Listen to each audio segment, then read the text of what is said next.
There we go. And it connected quickly. Whoop, whoop. Oh my goodness. Jeez. Let's just get to it, guys. Happy birthday, Bev, whoever you are. Happy birthday. You just said it's your birthday there. Let's get into it, guys.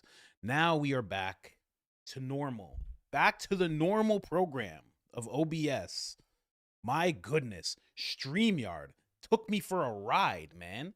It's absolutely ridiculous. I do apologize, everybody. Thank you very, very, very, very much. Someone just said, that's very weird. It's very weird.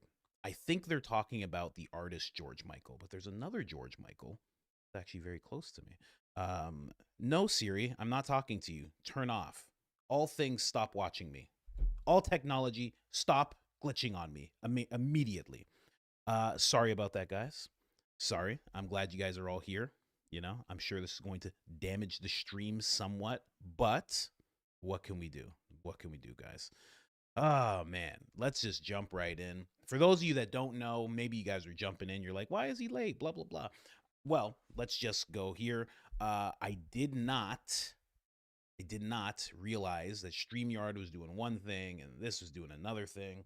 And now it's a little low because I had to change the volume for StreamYard because StreamYard was like, hey, you're too high, and there's a bunch of stuff going on. But though, for those of you that don't know, what we're going to be covering is Ben Shapiro versus Candace Owens.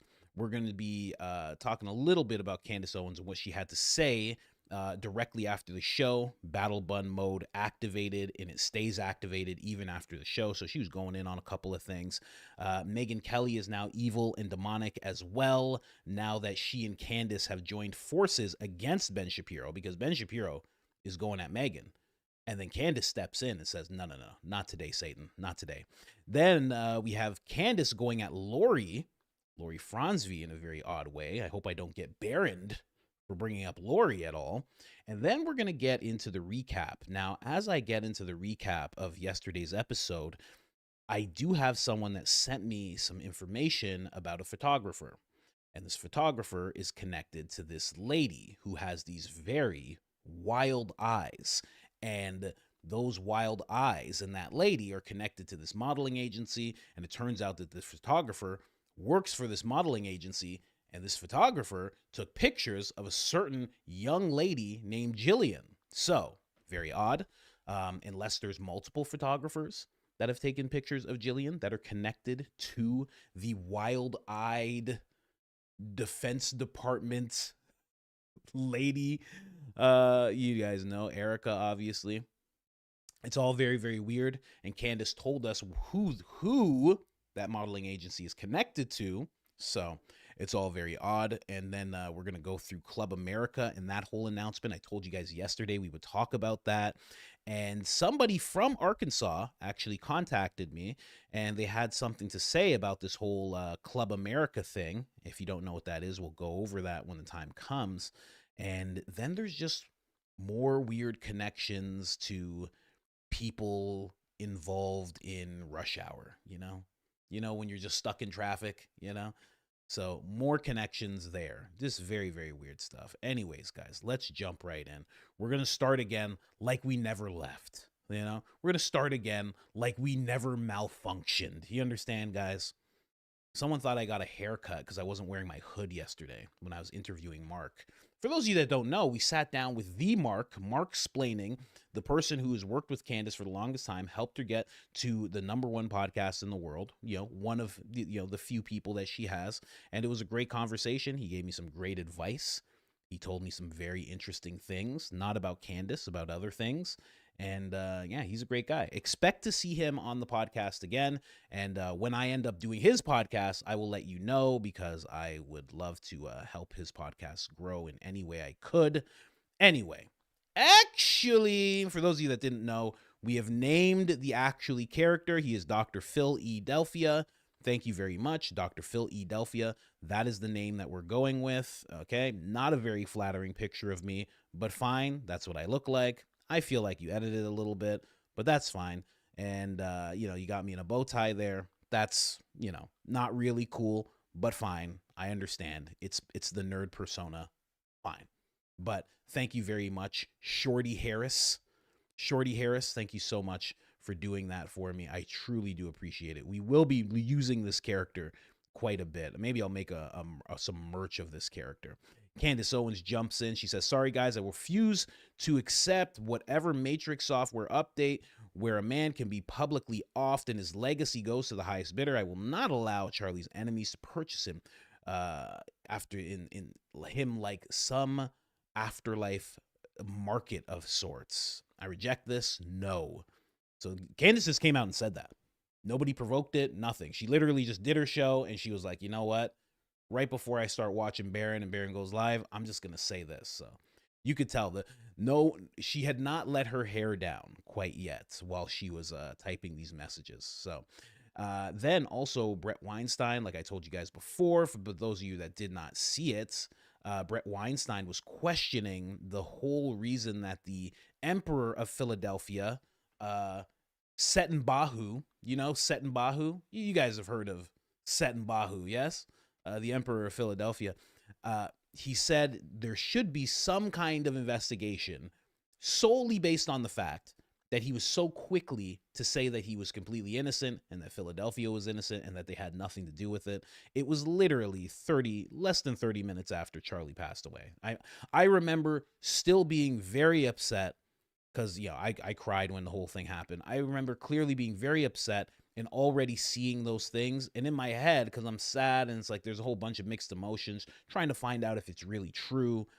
And I'm like, oh, he's already saying he didn't do it. I'm like, oh, that's so weird. He's already saying he didn't do it. It was like just minutes after the Prez Orange released his message about the whole thing. It was just so weird. So he's saying, listen, we should look into foreign entities just based on that. As you know, that's being completely blocked by Kash Patel. He's not allowing any investigation into any foreign entities. When it was when Tulsi tried to do that, she was completely blocked, and they never talked about it again, which makes me think that Tulsi got some kind of talking to. Candace did comment on this. She said, everyone outside of Philadelphia puppets recognizes everything surrounding what happened to Charlie Kirk was and is wrong. There aren't enough pejoratives in the English language for you guys to change what is a universal understanding. Demons are no match for truth.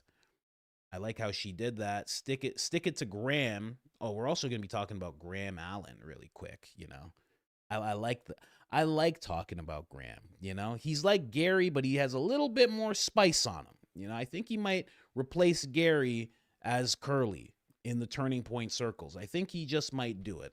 Has a little bit more pizzazz to him.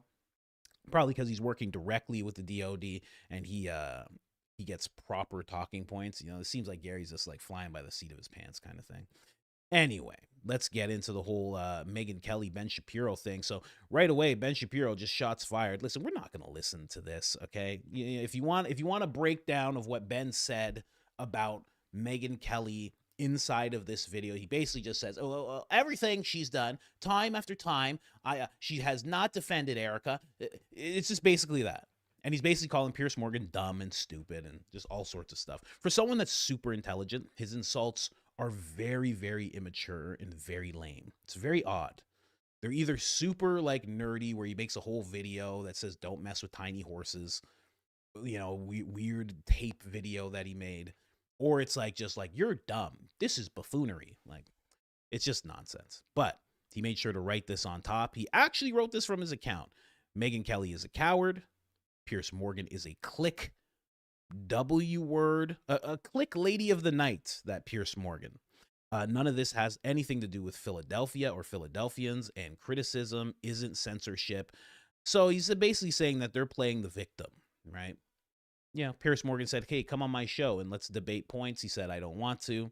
He's making fun of Megyn Kelly. He's going after Megyn Kelly. And Megyn Kelly's not playing around anymore. Megyn Kelly is being pushed to go max. This is exactly what happens to people. They are accused so much of being something or doing something that they just go, well, let's go. Let's do it. I don't care. She's like, I guess I fit the part if you're all saying it. So she jumps in, of course. Poor little Ben. And I do mean little. Oh, for Megyn, that's like telling him to F off. Like that's desperate for me to protect him. Can you imagine being this emasculated? Sad. Sad. Because he does want some kind of protection. He is very odd that way. He thinks Megyn Kelly should be attacking Candace Owens, as if Megyn Kelly is like the strongest voice in the conservative movement. He also wants her to attack Tucker Carlson, and she will not do it. And it's basically because they don't like, he doesn't like, you know how he feels about Philadelphia, right? He feels about Philadelphia the way I feel about Mikey McCoy. I mean, it's very, very apparent that's how he feels, right? So he knows that when he defends Philadelphia, it looks terrible. When he defends Turning Point, it looks crappy. It doesn't really, it's not authentic. He knows that if Megyn was doing it, it would look better. They're trying to get people who are not really affiliated with Philadelphia to do the attacking and the bidding. But she's not doing it. She said she won't bend the knee. I mean, as soon as she said that, that was it. Ben Shapiro then responds. This is where Candace Owens gets involved. He says, "Don't worry, Megyn, I'd never ask you to protect me. You won't even protect Charlie Kirk's widow." He won't even say her name, which is really weird. That's really weird. Charlie Kirk's widow from the monster accusing her of murdering Charlie Kirk, which is very, very, very interesting. I don't know. I feel like Ben has to look at the facts a little bit. I'm not saying, you definitely can't say that anything like that happened, but I mean, watch a Candace, like watch yesterday's episode. I mean, there's some connections being made. That's all I'm saying. There's a few connections. There's a few weird connections being made. And Candace Owens comes with this. I'm telling you, the hair was not down. The hair was not down yet. I mean, all he said is what I just read. And this is everything she had to say back. We're going to get into that photographer in a minute. But your boy loves the drama. He loves it. This right here is the behavior of a maggot on a rotting corpse. That's the opening line. It is genuinely one of the most despicable things that I've ever seen in politics that Ben Shapiro, who Charlie Kirk could not stand, and who Charlie Kirk himself routinely expressed was a terrible human being, has so shamelessly tried to re-image himself as a guardian of Charlie Kirk's legacy. Everyone in politics knows Charlie hated Ben. Everyone, not a single person, will dispute this narrative. It is plain sickening to watch him try to spend money and reintroduce himself as anything other than someone who was horribly jealous of Charlie and attempted to stop Charlie's rise, as he does everyone who is naturally more talented and intelligent than him. Why won't the Turning Point executives tell the truth? Well, I can tell you why. The Daily Wire literally gave Turning Point $1 million. I'm not making that up. That's not speculation. I'm not making that up. That's a real thing. Talented in general. Why won't they tell the truth about him and Charlie? How do you guys sleep at night allowing this tapeworm to feast off Charlie's legacy? It costs nothing to tell the truth about Ben Shapiro, who Ben Shapiro is and was to Charlie. You should be ashamed for allowing this despicable nerd. Oh, come on. You're going to tell me Candace doesn't watch the show? Candace watches the show. She threw that out there. Despicable nerd anywhere near Charlie's chair or what Charlie built ever. There we go. I mean the level of petty. I love the level of petty. I mean, and then we keep going, of course. It doesn't stop. She then says this, on top of what she already said. You can't keep stealing what other people build because your daddy told you that you were special. No one on either side of the Atlantic is buying that you gave an S about Charlie Kirk's legacy or family. Have some shame. Wow. There you go. Candace Owens stepping up for Megyn Kelly. And of course, because of that, Megyn Kelly and Candace Owens are both disgustingly evil and demonic. They're making me take the side of Ben Shapiro. That says something. Okay. Says shill, And then right away, Fleet's like, no, it's not. Very tame for Fleet there. Fleet usually has a lot of other things to say. And then somebody gave him a little depiction of this, that they say that's what he looks like. There we are. Now you know for sure that Megyn Kelly is now on the other side of things because she's been branded as evil and demonic. That's it. They throw that word around way too much. Way too much. I talk about demons a lot. A lot. I really do. Like, if you're part of the members only thing, you're going to hear about demons a whole lot more than you have on these live streams. And I don't even say that a lot, I never say that about Graham Allen or Gary. I'd never say that about Gary. Gary doesn't seem evil or demonic. He seems boring, slow perhaps, but I would never brand him as evil or demonic. I would never do that with Graham Allen. Graham Allen seems a little shifty, a little crafty, I would never say that he's evil or demonic, That's a weird thing to say, Anyway. People, let's keep going. Before we get into this photographer, just two last. This is the drama house cleaning, if you don't know. Like, I like to do a little drama house cleaning. Candace Owens ends up going at Lori. This guy basically says F Lori. I don't even have to show what this guy said. But, I mean, this guy basically says F Candace, F anyone who promotes Candace, blah, blah, blah. But Lori, Frantzve, is a fraud like her daughter she raised. I mean, Candace just says this out loud. Fresh perspective on political... Okay. Somebody sent me a anthology awaits. Okay. Somebody just sent me a very long email. I will read that later. Thanks, paragraphs. Thanks, paragraphs. I'll read it later for sure. Thank you for the email.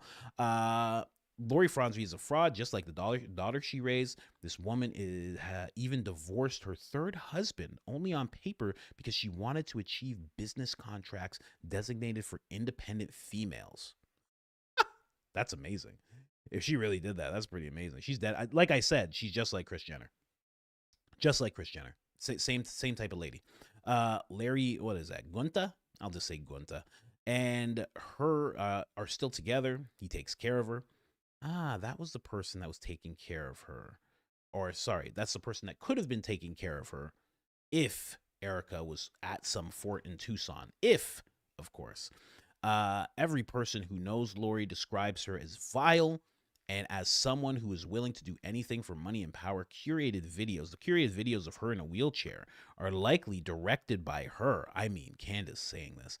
For the record, influencers who were instructed to tell you Lori had terminal cancer were lying. There is not a shred of truth to that. Lori fashioned Erica's mind, and Candace is going off. Just going off.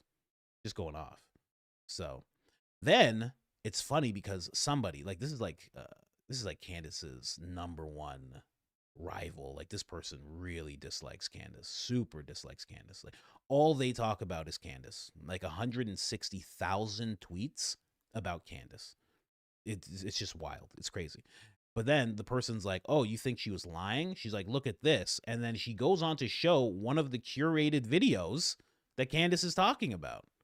And it does look weirdly curated, kind of like what happened with Charlie when he was in the casket. Because why do you take a video like this? You're making her kiss your hand. You have the kid's hand just like kind of grabbing at her a little bit there. The whole thing just seems very, very weird. It's like, why would you... I can't imagine doing that to my mom while my mom's in that kind of state, God forbid. And then you have her getting pushed in a wheelchair. You're having the kid push her in the wheelchair so you can film the video. I feel like Candace was right. I don't know. Perhaps. Maybe. Allegedly. I don't know. Seems like it. Seems like she was correct about that whole thing. But let's get into the photographer, ladies and gentlemen. This was very odd to me. Also, I should say thank you, Baron.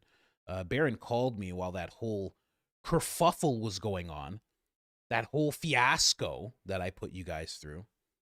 And, just like a father of 8, he made me the 9th, and he talked to me, calmed me down, made me feel good. We talked about some things, and then I got started again. So thank Baron for this stream today, guys.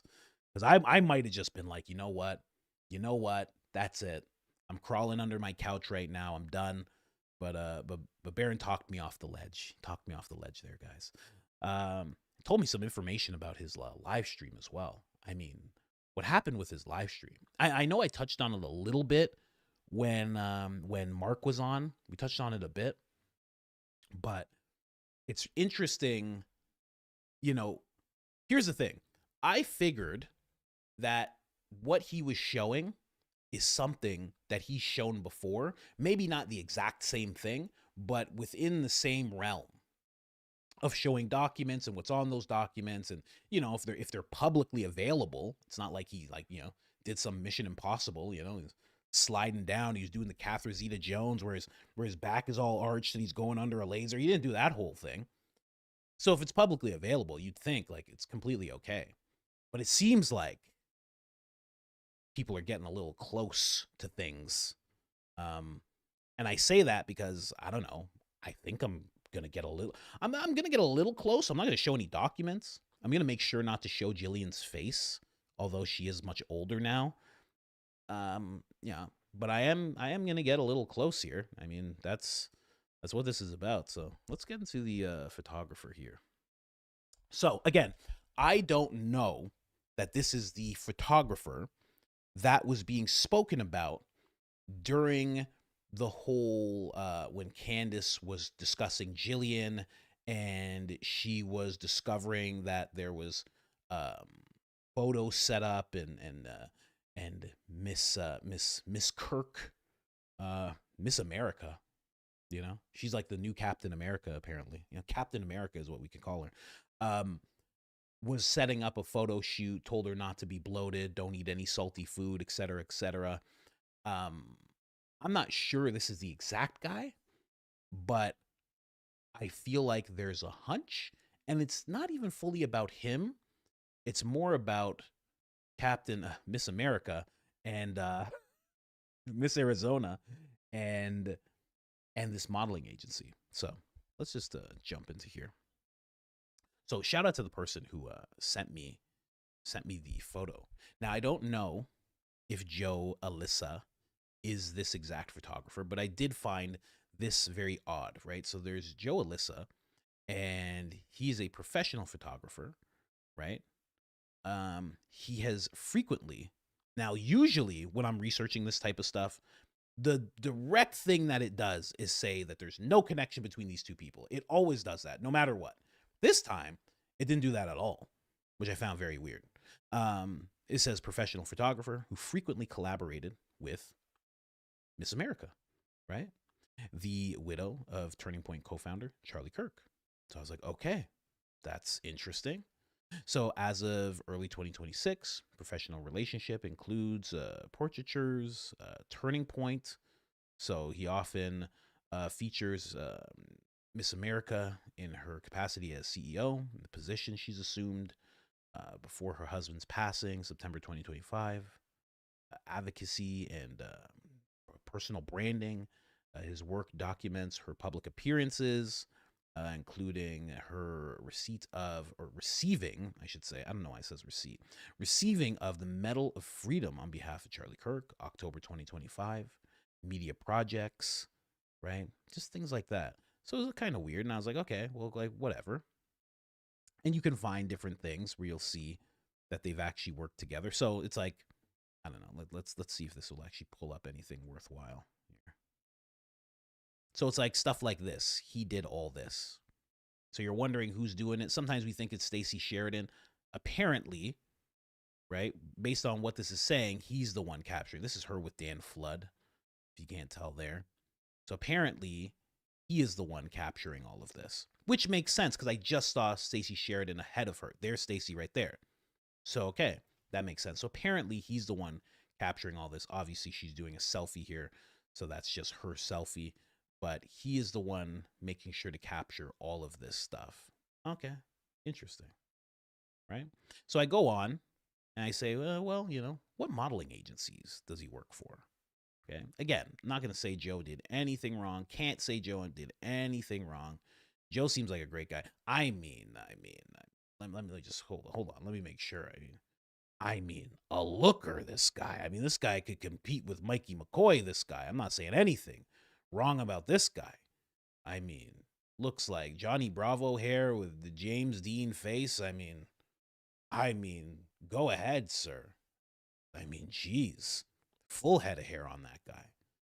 Believe you me, I notice a full head of hair since I have none. These hats become our hair when we're bald. You know that? If you're going to make fun of Tim Pool, you got to think about that. These hats are our only remnants of hair. You understand? Uh, but I was like, what modeling agencies has he worked for? So he's a prominent photographer in Detroit. I was wondering where was Jillian? If anybody knows where Jillian was, let me know. He has his own photography company, one management. This says something I can't read that. Will Hemela, Hemmia, models. He worked in Los Angeles division, so he gets around as photographers do. They're known to travel around, do different projects, different people, endless management, independent talent. Agency represented models, works extensively with editors and commercial talent, et cetera, et cetera. Detroit, Royal Oaks area, right? And then I go, well, how about Next Model Agency?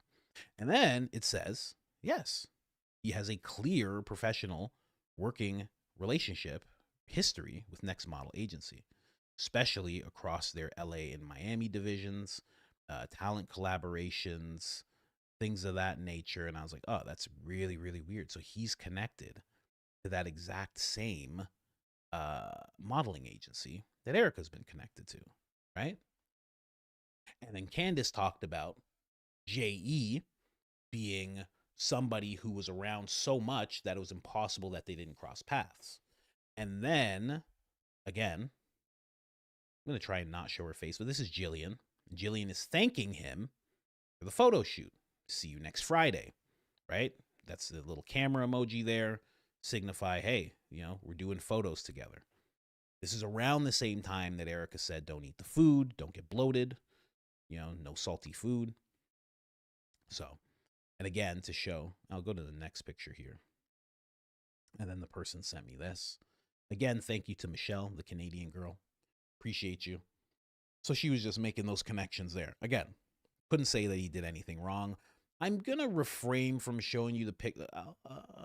Maybe I can I cover this girl's face with this logo? You think I'm good enough to do that, guys? It'll be like right here. Let's see. Nope, didn't work. It didn't work at all. I moved the wrong logo. Let's see here. Bang. So I just do that to just show she has a throwback with Joe. She's saying this photo right here was taken of her by Joe. Now, the only person that sent her, let me get this logo out of here. The only person that sent her to take photographs, as far as we know, is Miss Arizona. So, very odd little connection there between that modeling agency and everything. As Candace told us, Faith Cates had to step down as, I don't know, CEO. She was also co-founder of this modeling agency because she had 5,000 correspondents with J.E., right? So it's all very weird. It's all very, very weird. And it's getting even weirder because now we're into the recap phase of this episode, right? Where we're recapping what Candace was talking about. It gets really weird because I don't know, man. What's going on here? As I move over to this clip, oh, I got my logo here again. Really wanted to shield Jillian from that. It seems like she doesn't want to get involved or anything, so let's not get her involved. That's how I feel about it. And also to Joe, don't get Joe involved either. I don't know. I'm just trying to figure out who could have been the one. Now, I should also say, before I play this, that I remember Candace discussing that she spoke to Jillian, and Jillian said it was someone that starts with an R, right? But then this person made this connection. So were there multiple photographers that took pictures of her? We're both at Miss Arizona's request. That is something that I have yet to actually make connection on, but I don't know. there's just so many adjacent things to this Miss Arizona. It just seems weird, man. It just seems weird. I know at first glance, when somebody first hears about this and they hear about the investigation, it sounds like absolute nonsense. Some people go towards Candace being jealous and wanting to marry Charlie and all these different things, but I don't know, man. When you start really digging in, it just seems like there's so many adjacent things. So too many. Like even like we'll get into it, but that child of God thing, children of God thing, and Erica's connected to that lady that was like, it's like how many connections are there? Like this is getting crazy. This is getting ridiculous. And the thing about it is, when it comes to JE, right? There's no way he was the only person doing this. There's no way that it was just like him at the top of this type of disgusting stuff. There's no way. There has to be multiple doing this type of thing throughout the world. There's probably one in every continent. Let's be honest. There's probably one in every continent. There's a lot of politicians out there, a lot of powerful people out there, you know? So you want to get control of them somehow. So there has to be a lot. But also there has to be recruiters beyond just the one that he had with him, the lady that he had with him all the time. There has to be lower level recruiters and lower level recruiters. There has to be. How else could he make it work? There was a whole network of things going on. So there has to be people below him that are also these weird figures that you can't quite put your finger on. And they have to, find people of whatever age and, send them on, photo shoots and make sure that a bunch of people have these photos. And because here, from the sound of it, when we talk about that modeling agency, it sounds like what's happening there is photos get taken, photos get brought to, I'm not going to say Faith Kate's or whatever, but they get brought to people in higher positions. They're sitting down with a dude like JE. What else is he doing there? He's just enjoying conversation. He's just looking around. He's just doing nothing. He's probably saying, okay, what do we got today? Let's check it out. Okay, that one makes sense. Okay, that one makes sense. I would think. I don't think it's too out of the ordinary. Anyway, let's play this little clip real quick. Interesting caption. It says some apartments were labeled in his address book, as apartments for models. Wow, apartments for models. And civil filings allege the condos were used to house young women brought from overseas and provided with living quarters, transportation, and other benefits to secure compliance. This photo is also courtesy of Corcoran. I wonder what this Corcoran has to say about all this, because Corcoran is from Shark Tank. You ever watch Shark Tank? And it's like Mark Cuban and some other people and a lady with short hair. That's her. I wonder what she has to say about all this. I wonder if I really do wonder. And she has connections to Prez Orange because she's in New York as well.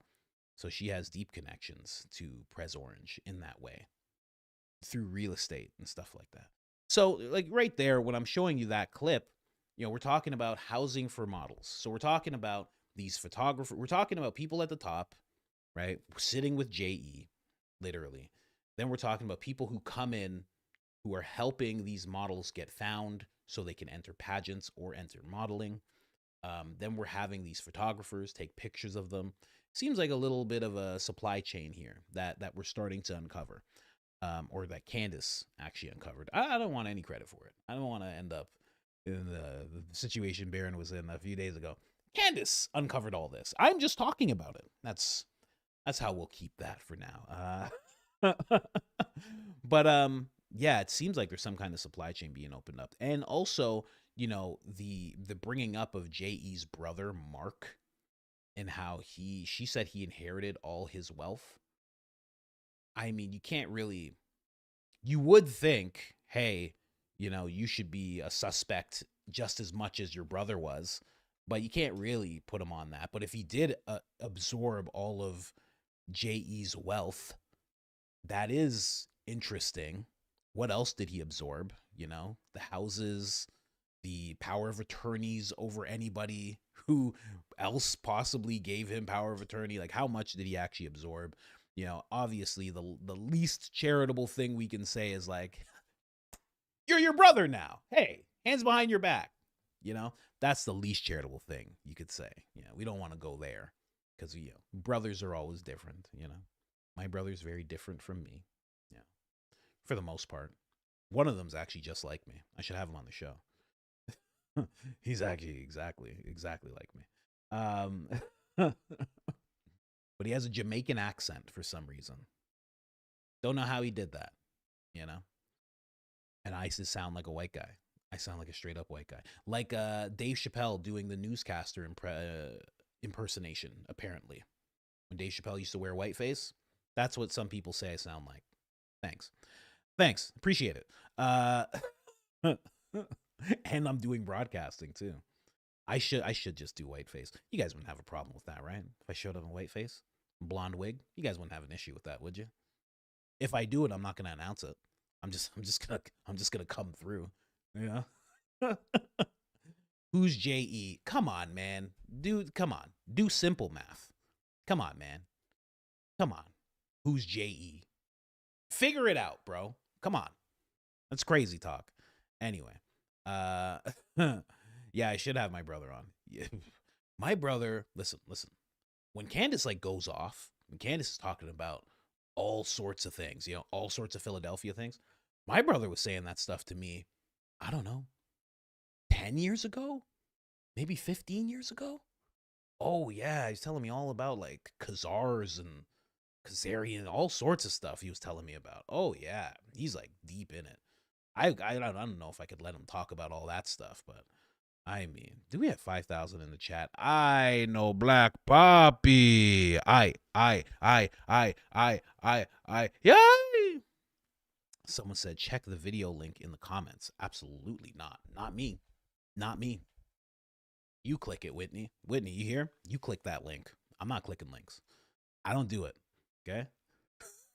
Not me. I've seen a lot of people. I know a lot of friends gotten accounts jacked from them just because they decided to click a link. Not me. I'm not getting caught up like that.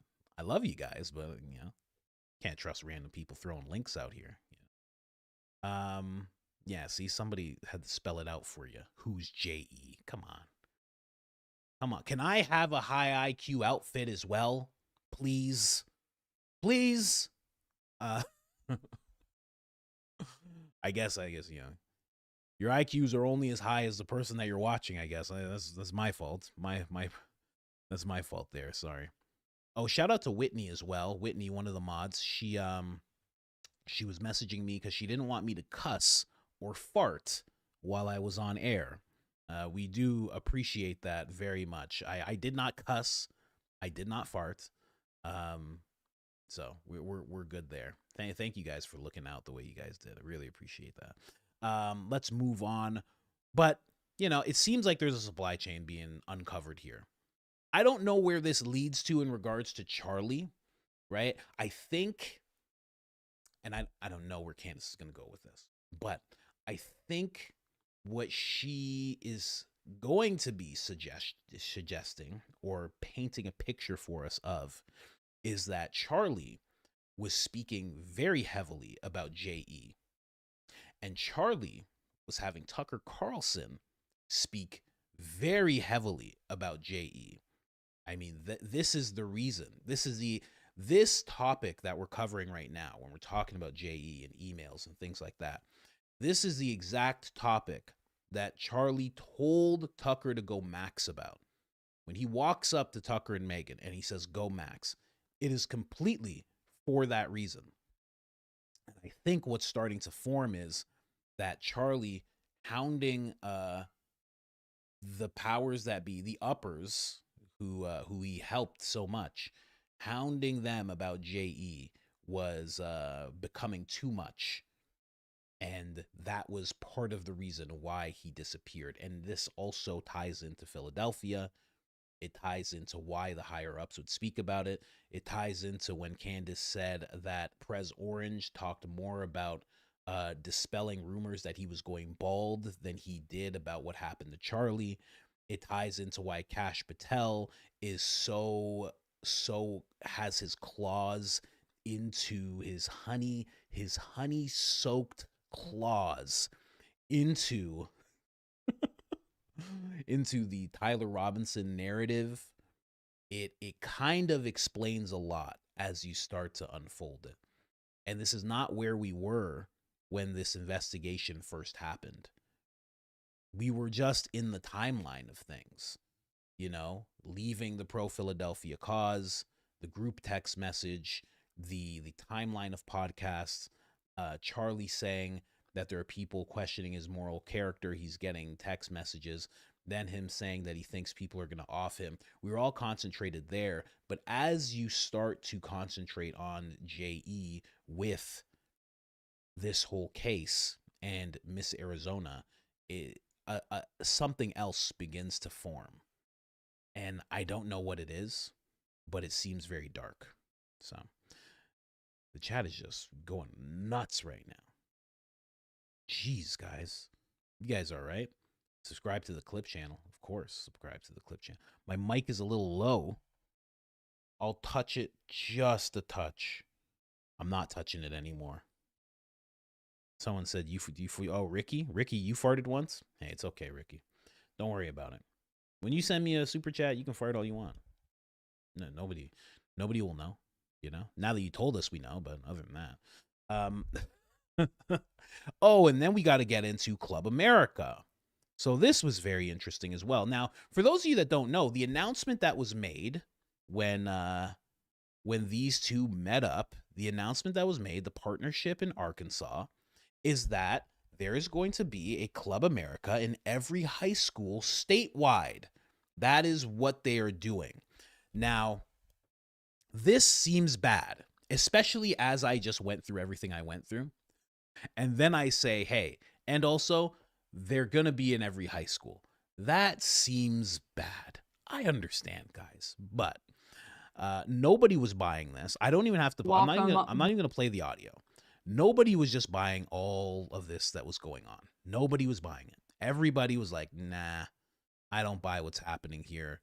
How she's being. Why not just stand up straight and stand up confidently? Why go into this doe-like, and I don't mean doe like playing doe like, I mean like doe like a fawn, like very timid type of body language here. Like, why go into that? Even the clothing that she's wearing is very timid in this whole thing. She made sure to really dress the part for the announcement that was coming. And there was absolutely no one that was buying it. Everybody was actually quite upset seeing her in this whole thing. Someone even said right here, we're not buying what they're selling, right? Somebody even said right here, if you look at her and you still, this person was, this person's like, if you look at her, you still can't see the pain and the heartache because she gave a whole speech. It's funny because people, what kind of music are you playing in here? The people were looking at what she was saying, when she was talking about men standing up and women standing up, but everybody kind of glides past the part where she's like white men. She's like white, Caucasian, Christians, conservative men. I was like, oh, wow. I'm like, that's interesting. I'm not even saying I don't like it.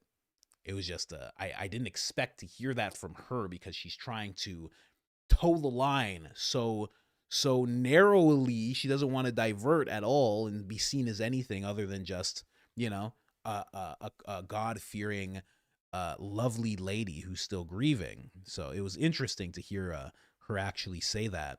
And nobody was buying this as she started crying. But I will say this, there were real tears. There were actual tears, So there was that whole thing. But the whole thing felt weird. And nobody liked it. But this is not the first time this has happened. I don't think you guys realize that. This is Turning Point announcing the same thing, partnership, every school in Nebraska as well. Right? They had the exact same ceremony, and this was February 10th. They had the ceremony, so it's not just Arkansas, and this is not the first time this has happened. And honestly, this won't be the last. We're probably gonna see every Republican-run state just say yes to Turning Point and Club America being in every single high school.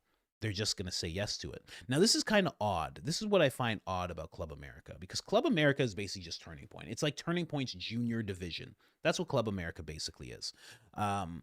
But it's a little different because they can't just go to colleges or universities and say, we're going to have one in every university and just blanket it like that. They can't do that.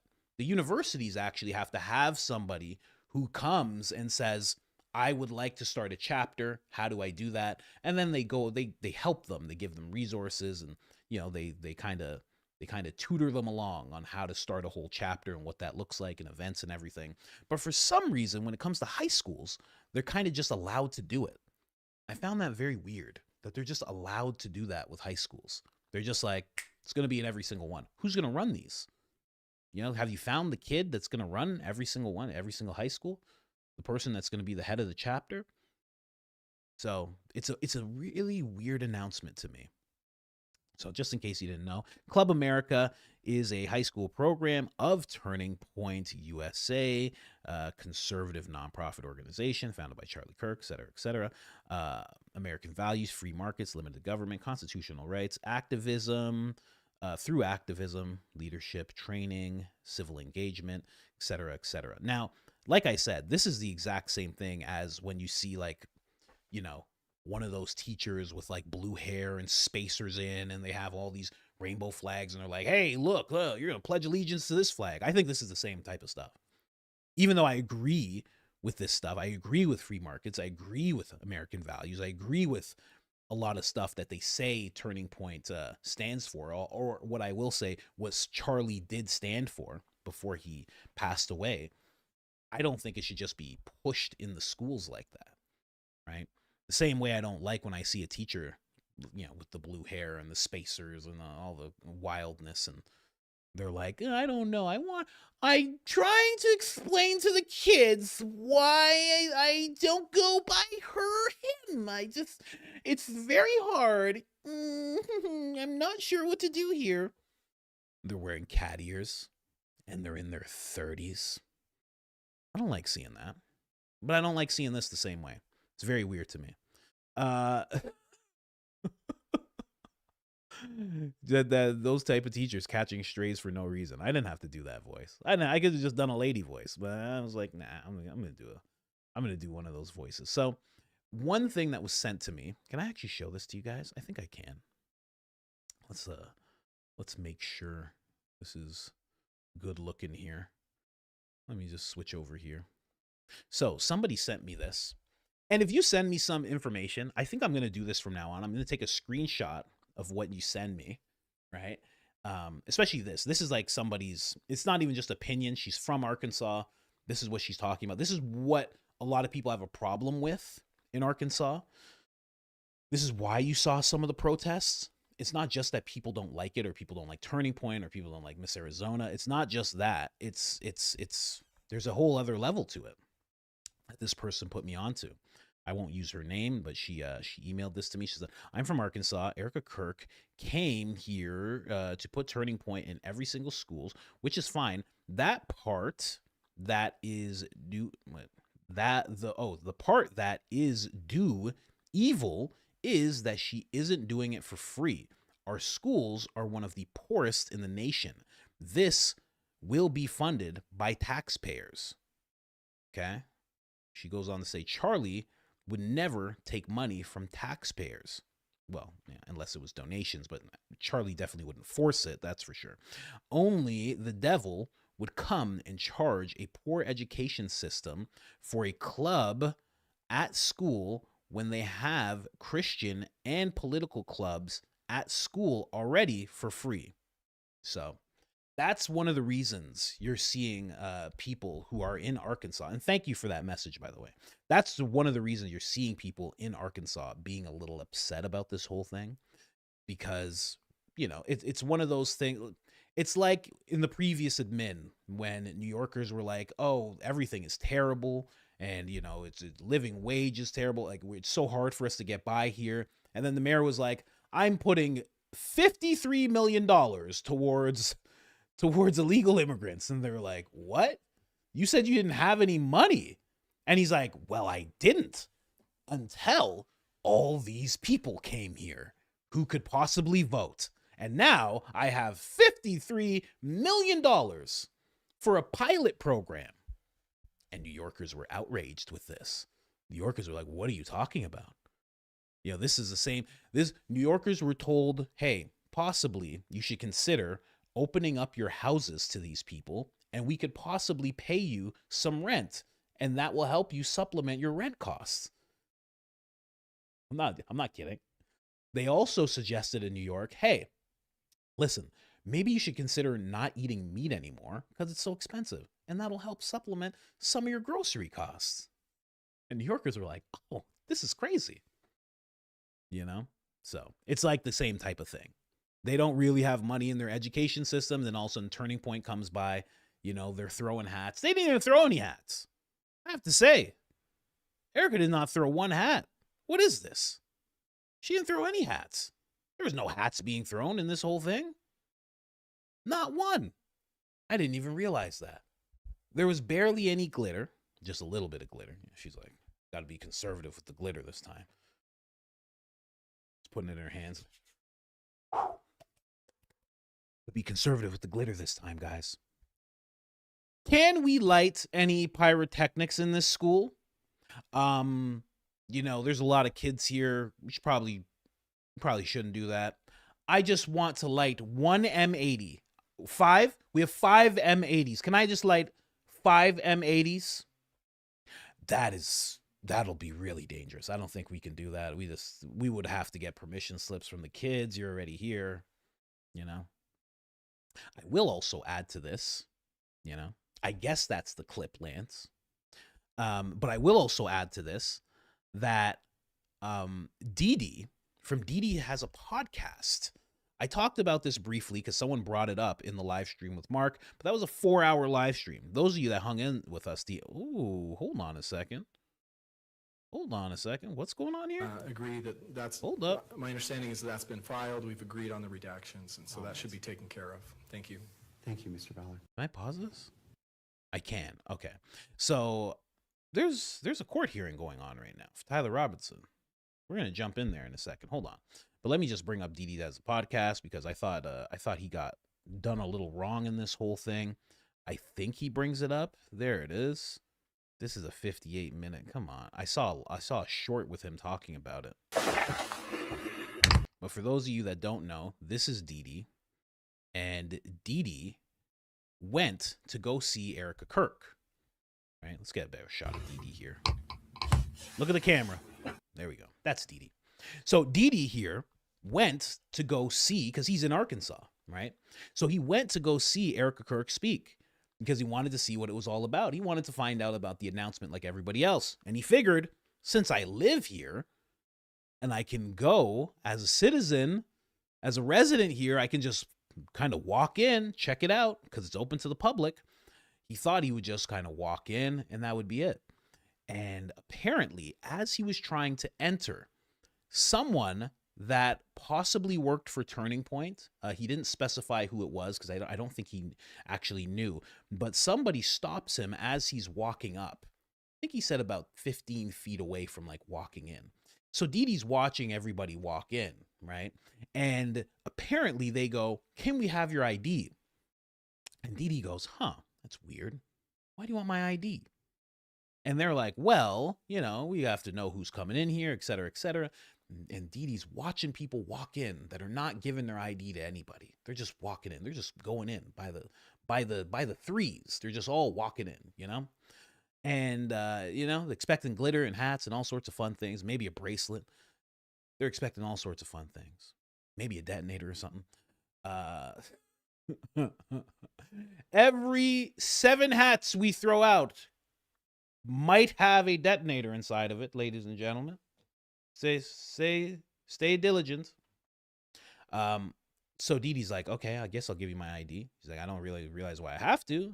So the guy goes back in. He comes out again. He goes, "Yeah, I'm going to need your ID out here." Because Dee Dee's like, "Why don't I give you my ID when we go inside? I don't even have to do this, but let's just say, let me go inside, and then I'll do that for you." He goes in, comes back. He says, No, you have to give me your ID out here." Gives him his ID. Didi's like, I'll tell you who I am. He's like, it's not a secret. It's not like I'm hiding it. It's just odd because I'm watching all these people walk in, not getting their IDs checked. And then the guy goes, the third time he comes out and he says, you can't come in. He goes, we're at capacity. Now, while he's saying we're at capacity, this is regular Turning Point fashion. This is why I think this person worked for Turning Point, because people are walking in as this guy's looking Didi in the eyes saying, we're actually at capacity. Just people just walking behind him, just walking in. We're just walking in. He's like, we're at capacity, actually. So they wouldn't let him in. Now, is it because he was black? That's where a lot of people's mind goes. Or was it because they know who he is and they possibly have seen his videos? They know, right? This happens a lot at Turning Point events. This is why I suggest that this person work for Turning Point, because Turning Point events have been known that if somebody shows up that they know is going to try and,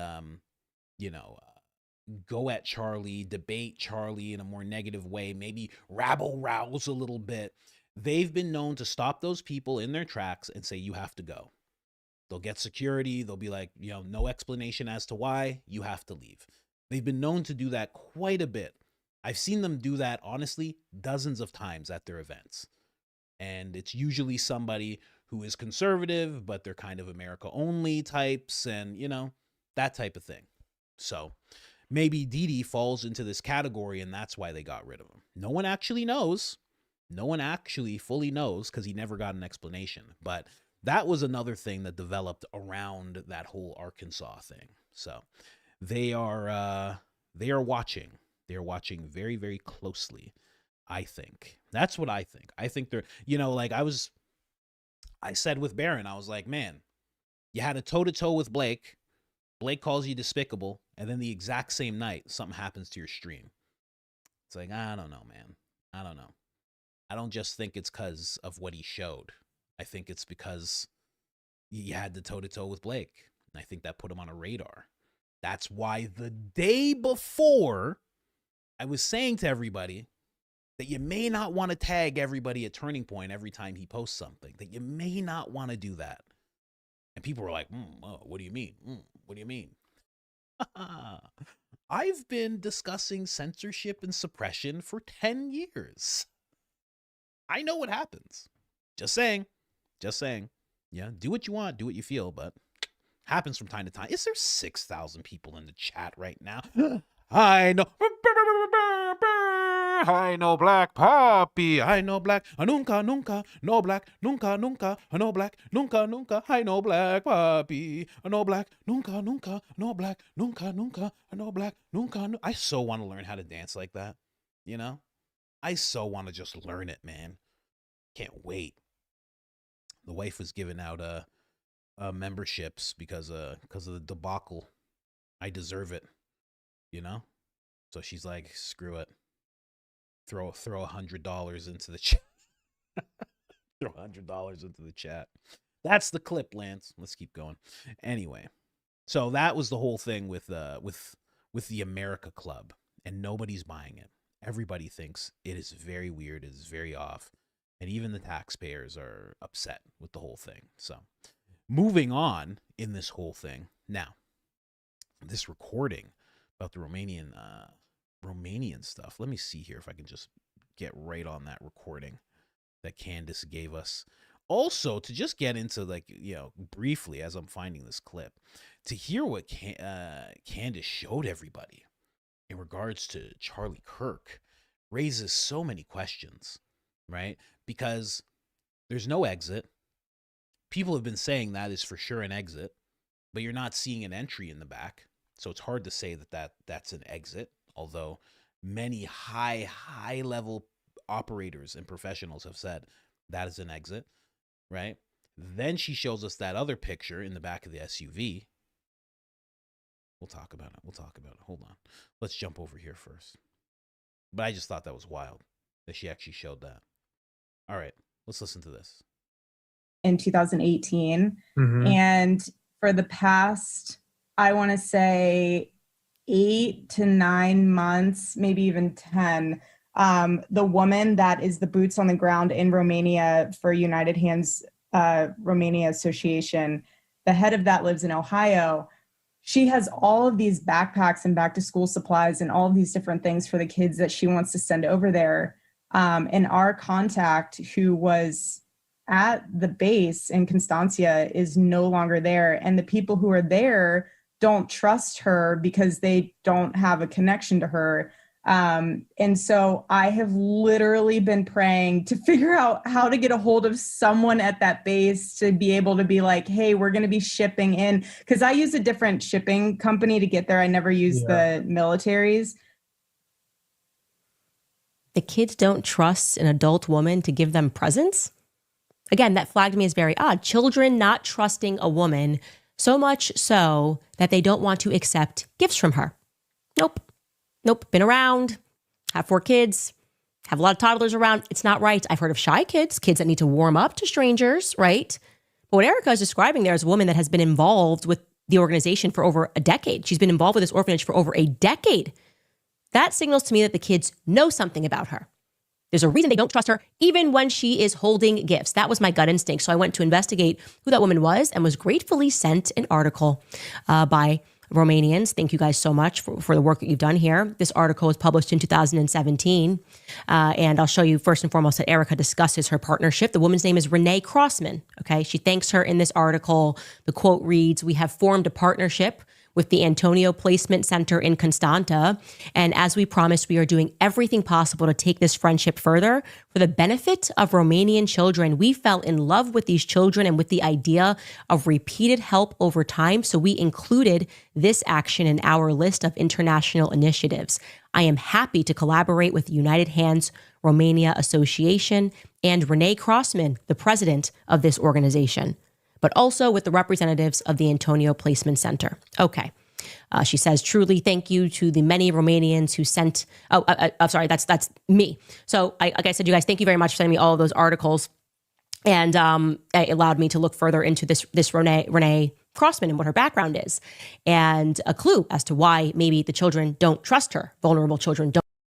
I wanted to see this. This flashed on the screen really quick. Ohio, president and founder of United Hands Romania. And then she also, as Candace goes on to explain, was a member of Children of God. Now, we have, I think his name's Greg Laurie. We have Otto Buscher. We have possibly Joe, the photographer. And now we have Renee Crossman. Actually, no, I won't include Joe there because I don't know what Joe did. Joe's just a photographer. But we have at least 3 people. Well, we have at least 4 people that have this weird adjacent thing to young people. That she's connected to, that have this weird adjacent thing or direct thing or accusation around them. That's about 4 people. This is getting a little wild. That's a lot. If you asked me how many people I'm connected to that have that kind of past or connected to something like that, it's 0. For most people, a huge amount of people, it's 0. And as it goes up, as there's 1 and 2 and 3, the odds that you are possibly engaged, allegedly, maybe, perhaps, goes up substantially. I think you're in a high percentile of people who are around this type of stuff once you enter into like 3 people that you're adjacent to, that you're thanking, that you're doing things with in Eastern Europe. I mean, it's getting very odd. It's getting very odd. Hold on, let me see. Did I get taken down? No? Okay. So I guess I can talk about that. Someone said my wife's the best. I know. Maybe she's throwing money into the crowd. Is that what she's doing? Huh? She throwing hats, glitter. She got pyrotechnics going on. YouTube is making the video quiet. Tell me this, Pocket. There's someone Pocket Change Philanthropy. Tell me something. Is your volume turned up? Can you tell me that? I want to see. Let me see you. Let me see you for a second. Channel activity. Tell me something, Pocket. I can see you. I can see you right now, all right? Can you tell me something? Is your volume turned up, Pocket? Just let me know, Pocket, if your volume's turned up. I feel like it's not, Pocket. You know who I am? Yes. Is it turned up all the way, Pocket? Okay? Because you can say your volume's at 20%. Okay? Let me just see here, Pocket. Let me see what I can do for you here, Pocket. How you feel now, Pocket? You turned it up a little bit, right? Little bit, Pocket. All right. Pocket at least responded. Usually when I do that with people, they don't respond. They disappear. Pocket from Turning Point. Don't put that allegation on Pocket. Pocket's just here trying to... Yes, turned up to 100%. I don't know if I believe you, Pocket. I don't know. I don't know if I believe you, Pocket. Here, let's just touch it just a little bit. There we go. He's out of pocket. Come on. What a dad joke that was. Anyway, as we go through all this, it's just very weird. It's very weird to me. I keep saying weird. Whatever, fine. I'll keep saying weird. Someone said that's perfect. Good. Audio's better. Perfect. Sorry, Pocket. Everybody is spoken here. But let's keep going here. So what we're seeing here as Candace gets into this person and this whole thing, we're starting to see the blending. This is what actually I wrote this down, and Candace kind of touched on it as well. We're seeing the blending of the occult and the blending of Christianity, like blending these two things together. And what's happening is it seems like the front-facing thing is Christianity, and on the inside is this weird occult type of stuff. Now, if you're one of those people where you're like into crystals and like, you know, you're like, why am I saying occult? And you feel like attacked on this, yeah, too bad. Because, you know, I'm not going to get too into the weeds on it, but we're just going to blanket it with occult, right? That's what we're seeing, this weird blending of the two. We're seeing it everywhere we go in regards to this type of stuff. It's always the front-facing thing. Even Philadelphia, or the Emperor of Philadelphia, when he wants things done, not any kind of weirdness, but when he wants things done, he even turns to the Turning Point faith organizations of the world, the Build Up Korea that is this Christian, you know what I mean? It's like, that is always the front-facing thing. And if you go against it, you're against God. You know, that seems to be the message that keeps on popping up everywhere we go, right? Right down to the Graham Allens of the world, where he's like, you know, you're not a real Christian if you don't attack somebody and call them evil, right? And try to figure out where their kids live. Are you even a real Christian? I'm like, what are you talking? You talking about crusade Christians? Are you talking about regular, everyday Christians of today? Like, what's going on with you? That's Graham Allen there. He wears a hat now. People say he's a little insecure about his hair because I brought it up. I don't think so. Hats are nice. When you don't have a lot of hair, hats feel great. They're very comfortable. So I understand where he's coming from. You just need to shave that off, Graham. That's all it is. Shave it off. Gary too. Screw it. Get rid of that stuff. What are you guys doing? So at the end of the day, Candace believes what she's seeing in front of her is a cult member. This is what she says about Erica. And this is the only reason I started to say, yeah, I see what she's saying. When I saw this speech, right? When I saw this, because I was like, oh yeah, this is not authentic. This is weird. This is very odd. This is you working your way in. You see what I mean? Like this whole speech, I don't know if you guys saw it. This whole thing, it's like she's super happy. And then when she goes into something else, she's super upset. And then the next thing she's crying. And the next thing she's not crying. And then as soon as she gets off stage, she's standing with her. And now all of a sudden she's super happy. And it's just like, it does have a feel like that. And then you find out with this Renee Crossman lady that there is a adjacentness to her, and you know, and I think Renee is a former member. I think she got out of it. I'm pretty sure from what Candace said. I don't know if it's like former or, you know what I mean? It could be that type of thing. But from what I know, she is out of it already. So very weird stuff. with this whole episode. And then we get into the Charlie stuff, right?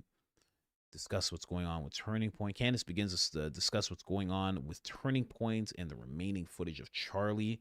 I want to jump into that. That's at 31 minutes for anybody who actually didn't see the episode, right? You can always follow along with the episode while I'm doing this, you know. That is a thing that you can do. Now, again, I'm not going to show the inside of the SUV, right? But I will show what she was showing us in regards to Charlie. Of course, Candace got very attacked for showing all of this in regards to Charlie.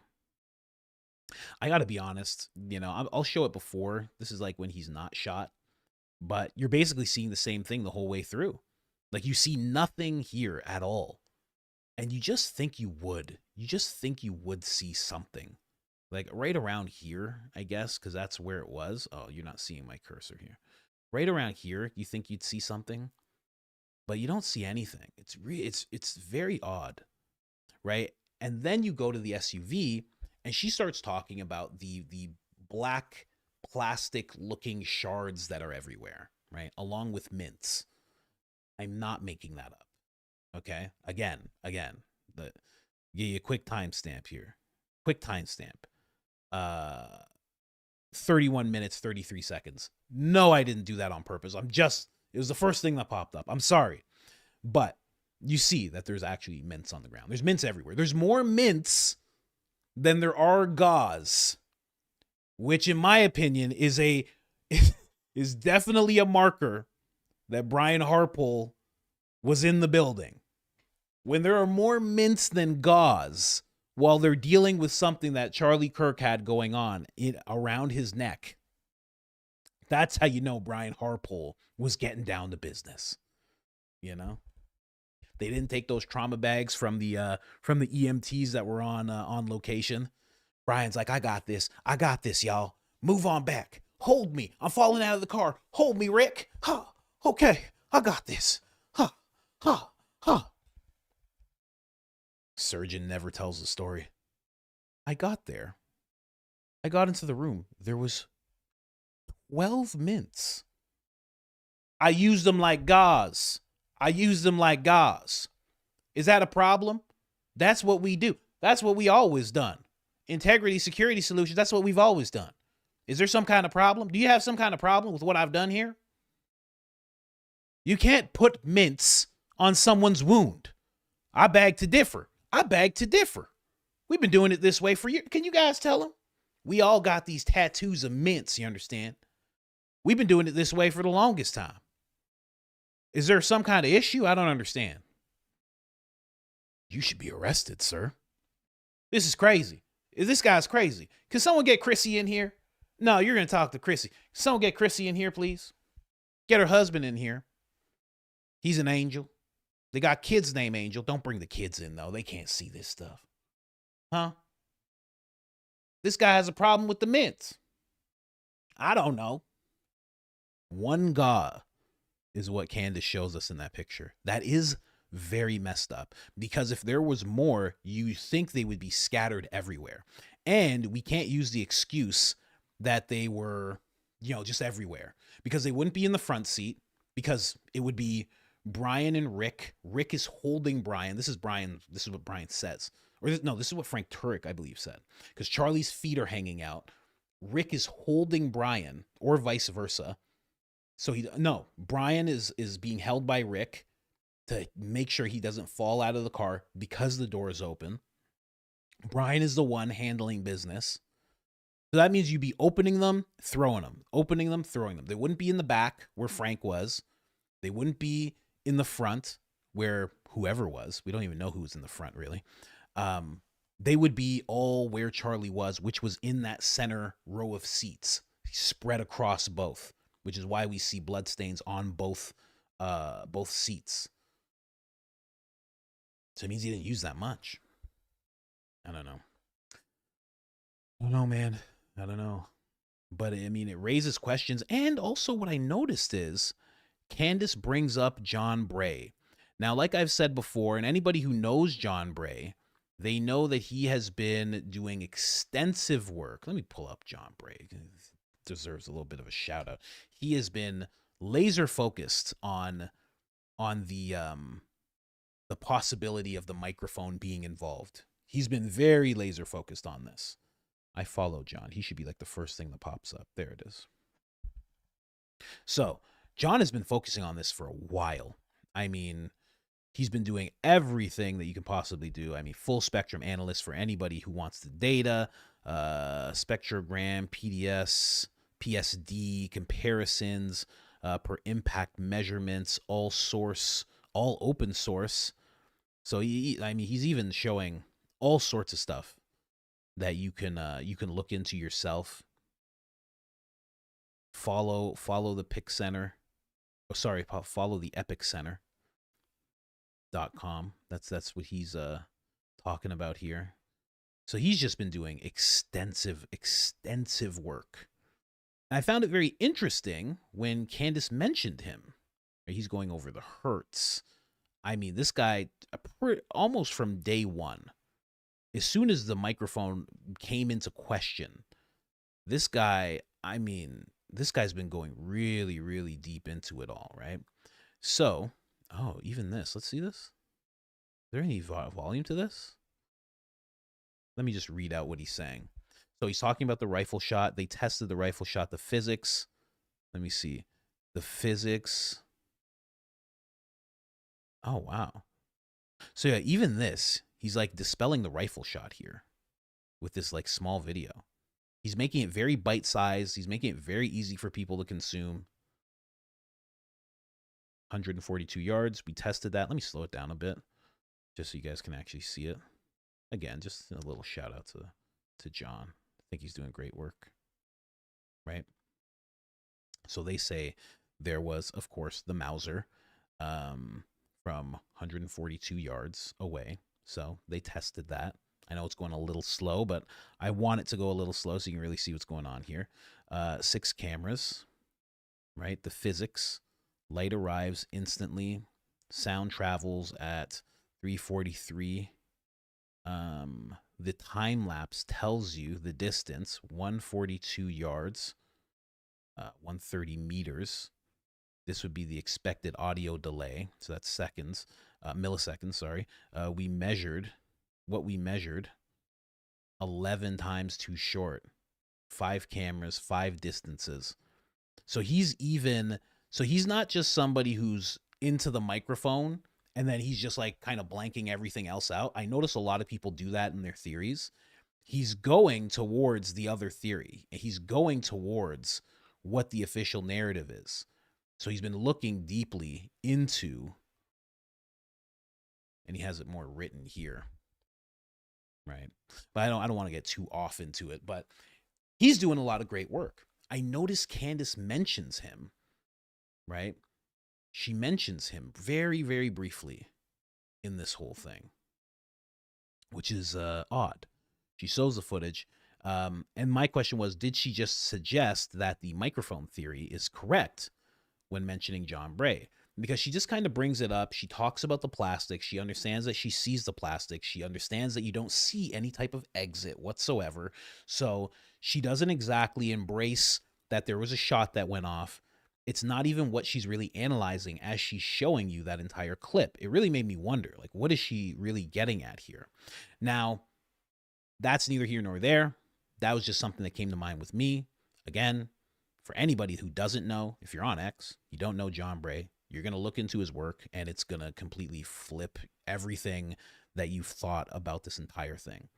Just his interviews, everything. Even the fact of there being no smoke with the whole thing, no smoke, no flash.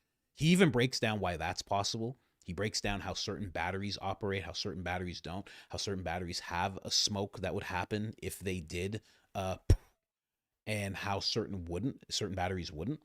He goes into the whole thing. It's pretty extensive.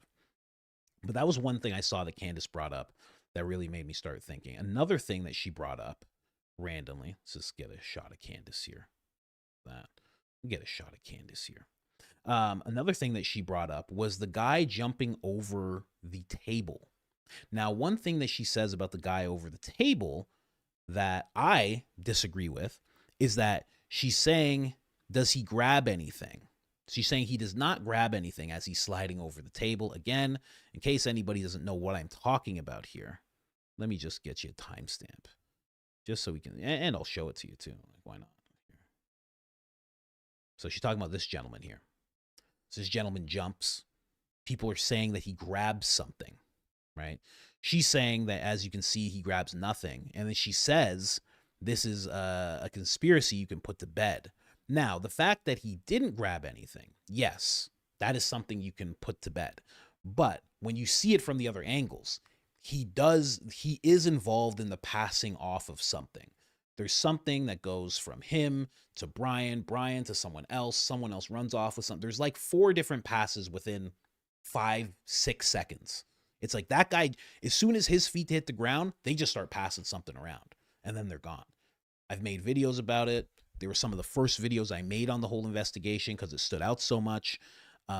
So as much as him grabbing something gets, put to bed, I think he himself and whatever handoffs were going on are still very, very viable.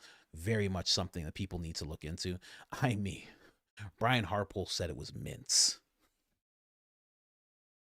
Once you see the handoffs and then you hear him say it's mints, Heinz behind your back, everybody. No. It's fine. It's fine. You're just being detained for a little while. It's only for a little while. Sir, stop showing me mints. Stop showing me the mints. It's all just mints. You understand? They're filled in my pockets. In my little man purse here, it's just all mints. What's going on here? Put the mints down, sir. Put them down. Hands behind your back, sir. That's how it'd be with me. I'm just telling you the facts. That's how I would be handling it. You're not going to tell me.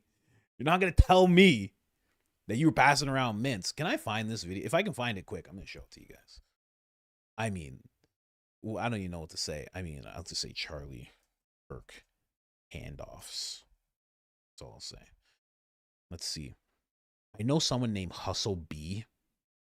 He covered it because he did the best video on it.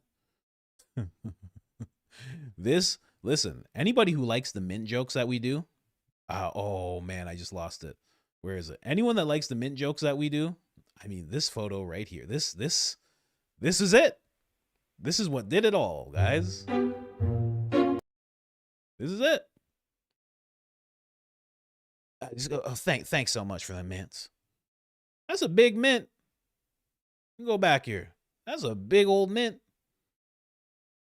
Who walks up with a mint like that? And who takes a mint like this? You know what I mean? Who does that? He says it's a mint. That's Chrissy. That's Chrissy right there. She's an angel. She's an angel. I try to get her to wear a shirt that says angel. She never wears it.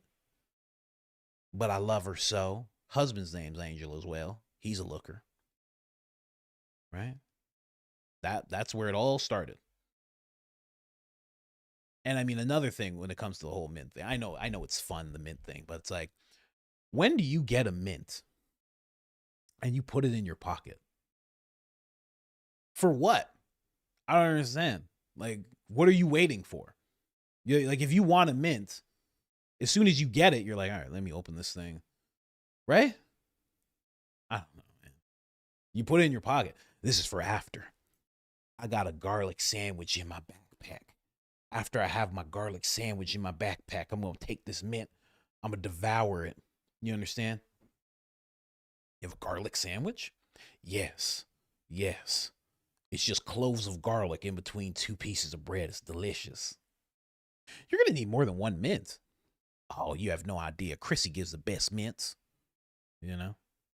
Just weird stuff. Playing the dumbest music. That's a big old mint, man. That's a pretty big mint. Huh? This? It's just a mint.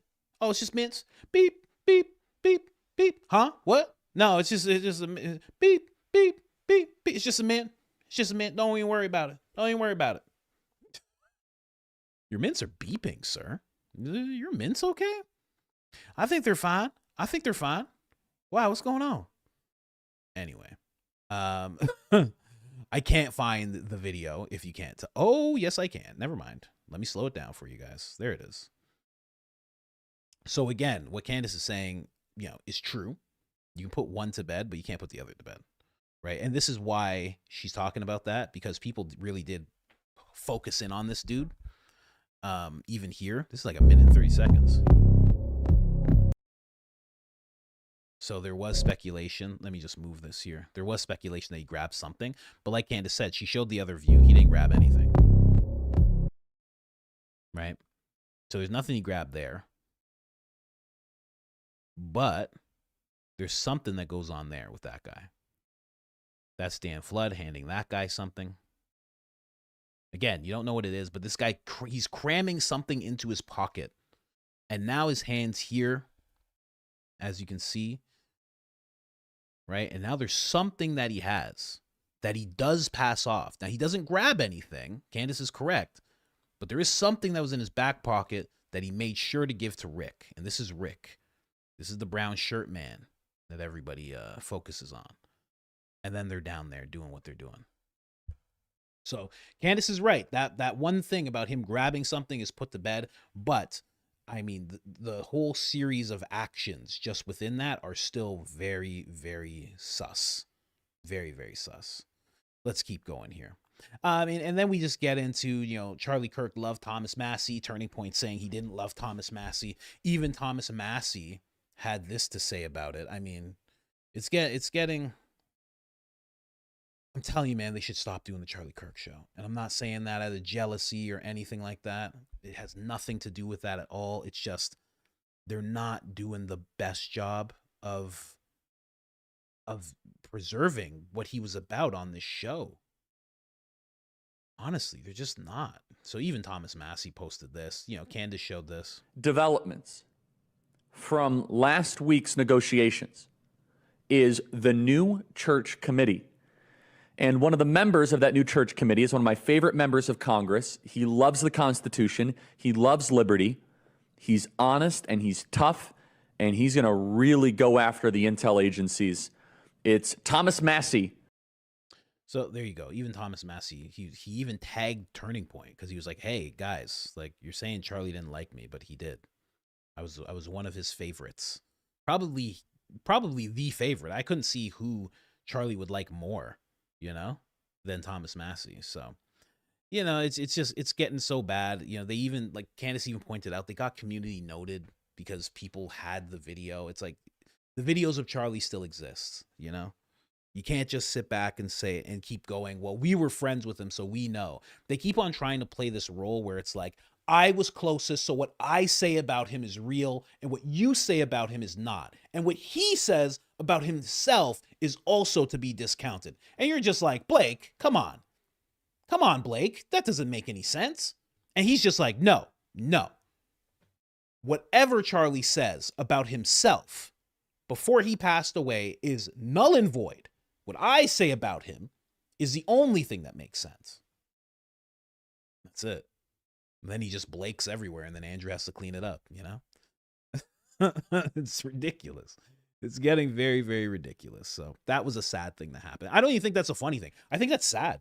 I think it's sad that they keep on taking their friend and just misquoting him and misrepresenting him. I mean, that thing that Tyler said about Miss Arizona being president, that's what Charlie wanted and that's what Charlie thought, that is blatantly made up. Publicly, at least anything that was said publicly. I don't know, man.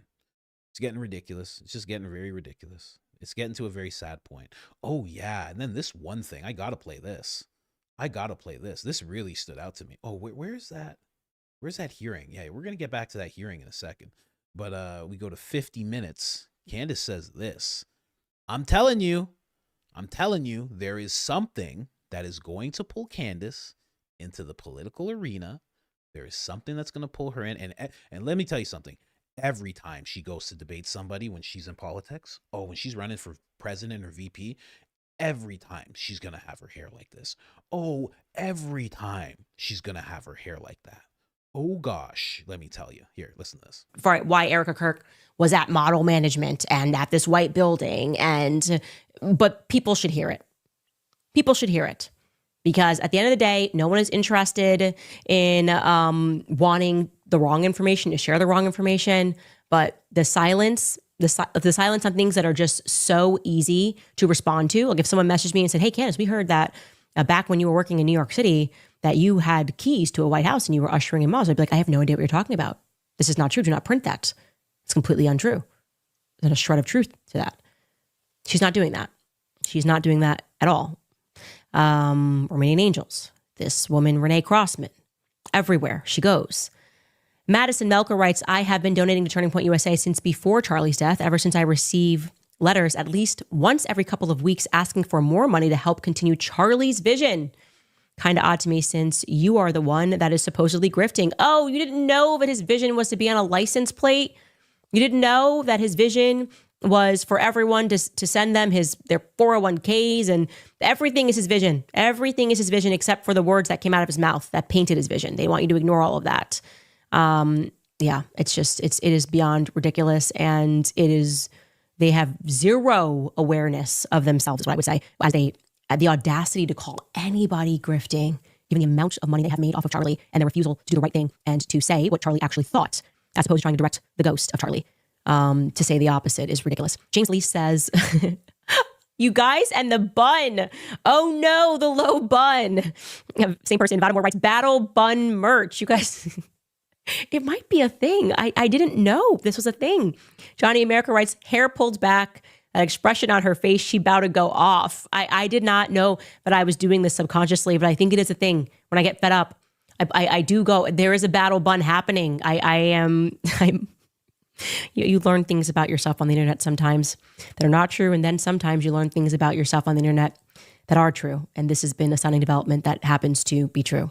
Kai writes, "Have you seen the upcoming Turning Point USA events that are coming soon? The speakers are Erica, JD, Donald Jr., Caroline Levitt, Lawrence Jones, Matt Walsh, etc., etc. I received it via email and I cussed them out. I cannot live here anymore." I have not seen the upcoming Turning Point USA events that are coming soon. So I will have to, I don't know, I guess subscribe somewhere to their email list. I have not seen it, but yeah, I would like to. I'm always looking forward to Erica speaking more. I'll say that.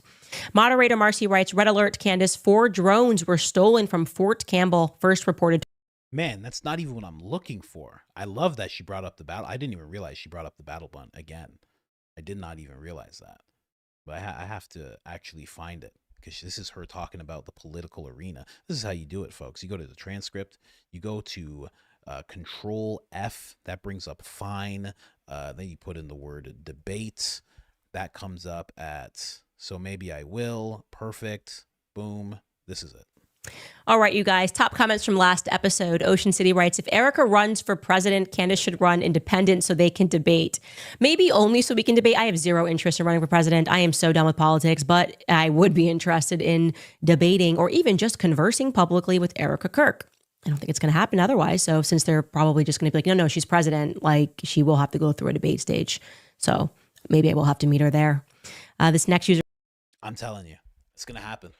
There's certain things that will pull her in to the debate stage. There's certain things that will pull her in. And I think that's one of them. That's one of them. So if Erica steps in, Candace is stepping in. I don't know if that's going to happen 2028 or what. Man, we'll see. We'll see. We'll see. We'll see what happens.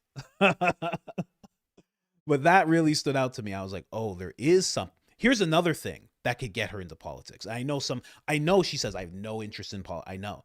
But if Tucker ran and Tucker was like, oh, I need somebody to like do what I did for Prez Orange and like start going on tour for me and talking about me. I need someone to do. Can you do that for me? She would do it. I think she would do it. Maybe she wouldn't have the time. Maybe she couldn't do it the way Tucker did. Tucker basically did like a whole tour of America. But I think in some way, shape, or fashion, she would do it. I think also if Tucker came to her and said, I need you on my ticket, I think she would do it because she really loves Tucker, right? Tucker has defended her through and through all the time. They kind of have you like in this whole thing of people just like worshiping Philadelphia and everything. They're kind of like back to back, like an old 80s movie. And they're like, you good back there? I'm good back there, man. Let's do this. You know what I mean? And these winged Philadelphian stands, supporters, meat puppets are just coming from every angle. And they're just like, all right, let's do this, man. Both with their microphones. you know? So I think she would do it in that case as well. That's just something that comes to mind. I feel like she would do it for Tucker in that capacity. I also think there's a world where she might at least step into talking about someone to vote for if Thomas Massey steps in. I think she would do it for Thomas Massey too. I think if there was a Thomas Massey Tucker, a Massey Carlson ticket, I think she would also support that. But I think there's something that's going to push her into the political arena. You know, something's going to. You know, why even be like somebody said agency director? Why would you do that? Why would you do that? You see what happens when you become the director, right? They can get rid of you. They can do all sorts of things to you. They'll make sure that you look at Cash right now. You think I thought that was a great position. Cash was in this great position. But then all of a sudden, look at what he's become. I thought Dan was in a great position as deputy. Then look what he becomes, you know? It's like, no, you need that top, especially her, she needs that like top position. She can't be like under a bunch of people. I don't see it happening. Anyway, it would be fun though. It'd be really fun. She'd be like, see, look, I told you about the moon. I told you, look, I told you about UFOs. Look, just throwing files into the crowds like Erica throws hats. Just look, I told you all. You said I was crazy. You said I was so crazy. I went into this room and I found all these documents. And look, I told you. Look. She'd be doing that like nuts. All right, let's jump into this this weird yeah, it is now. It's very weird. Okay. Let's watch just a little bit of this. I know it's a little boring because it's a hearing, but let's hear what's going on here. And I'm going to do some research on it while we're watching. All right. I wish to address media coverage and related considerations as it relates to this Oh, you thought my audio was bad. Wow. hearing.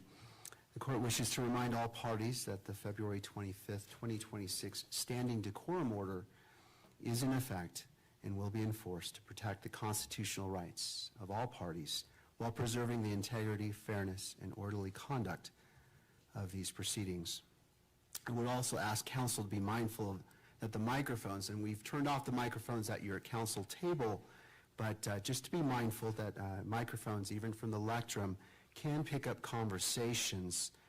Counsel may wish to consider using screen protectors on laptops and taking reasonable steps, such as covering one's mouth when speaking, to avoid the inadvertent capture of private communications, whether by camera, microphone, or by those present in the courtroom.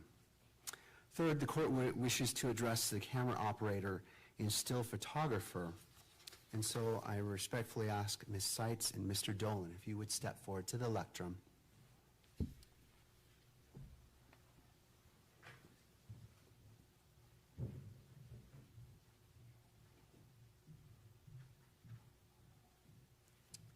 Thank you. And this is not intended to cause you any embarrassment or discomfort. I simply want to ensure that the expectations for today's proceedings are clear. So turning to Ms. Seitz first, during today's hearing, what is your primary role? Still photography, pool photographer. All right. Mr. Dolan. Video and pool video. Have you read the court's February 25th, 2026 standing decorum order, Ms. Seitz? I have. Mr. Dolan. I have also. Thank you. And so do you understand the guidelines as they relate to your responsibilities today, including the as outlined in the decorum order? I do. Thank you. I also do. Thank you. Do you need any additional time to review the order or to reposition yourself or the camera to ensure full compliance? I do not. I do not. Thank you. Do you anticipate any difficulty complying with the order? I don't. I do not either. All right. Thank you to you both. Thanks. And I appreciate your cooperation today and that we can make this proceeding move forward smoothly. Fourth, I want to turn to the state as it relates to discovery and just want to see if we could have just a brief update. Mr. Grunander. Thank you, Judge. Yes, for the record, we sent another batch of discovery to the defense as recently as last night. As far as the files that in our possession, we have provided 93.9% of those files to the defense at this point. We also, for the court's information, met with the defense yesterday, and part of the discussion centered on discovery, and we hand-delivered. Okay, I have looked into this. I'll leave it playing with leave it playing muted. But I've looked into this. This is more about media access, apparently. So they're really trying to figure out whether or not media will be allowed inside of the courtroom. We thought that there was already a ruling about this, but apparently they are bringing it to the court again. This is what it seems like to me, because this is live now. Today's hearing, Tyler Robinson's defense argues they still lack key federal forensic data tied to expert reports, and said they cannot meaningfully prepare for the preliminary hearing without it. So that's happening. Okay. This is Tyler Robinson's defense team that's talking about this. Jack Posopic just says, here's a hot steaming pile of Fed slop for everybody. That's weird. That's weird for Jack to say. I'm paraphrasing, of course. Jack is just like, Tyler's guilty. Tyler's guilty. Reporting live from Fort Huachuca. So the lead attorney, it took 3 years to get her client. Yeah, okay. Yeah, this is very odd. So so it's media, and also they're discussing the forensic evidence that they do not have. They still lack federal forensic data tied to. So this means that they're trying to get, like, from what I can tell, they're trying to get access to the forensic data tied to the expert reports. They said they cannot find meaningfully prepare for the preliminary hearing without it. So does that mean it's being held from them? Because if they don't have it, that means someone is keeping it from them. Now, could it be the same person that kept Tulsi from looking in to see if there's any foreign ties to anything? Could it be that same person who's dipped in honey? Someone said Kash Patel is Winnie the Pooh.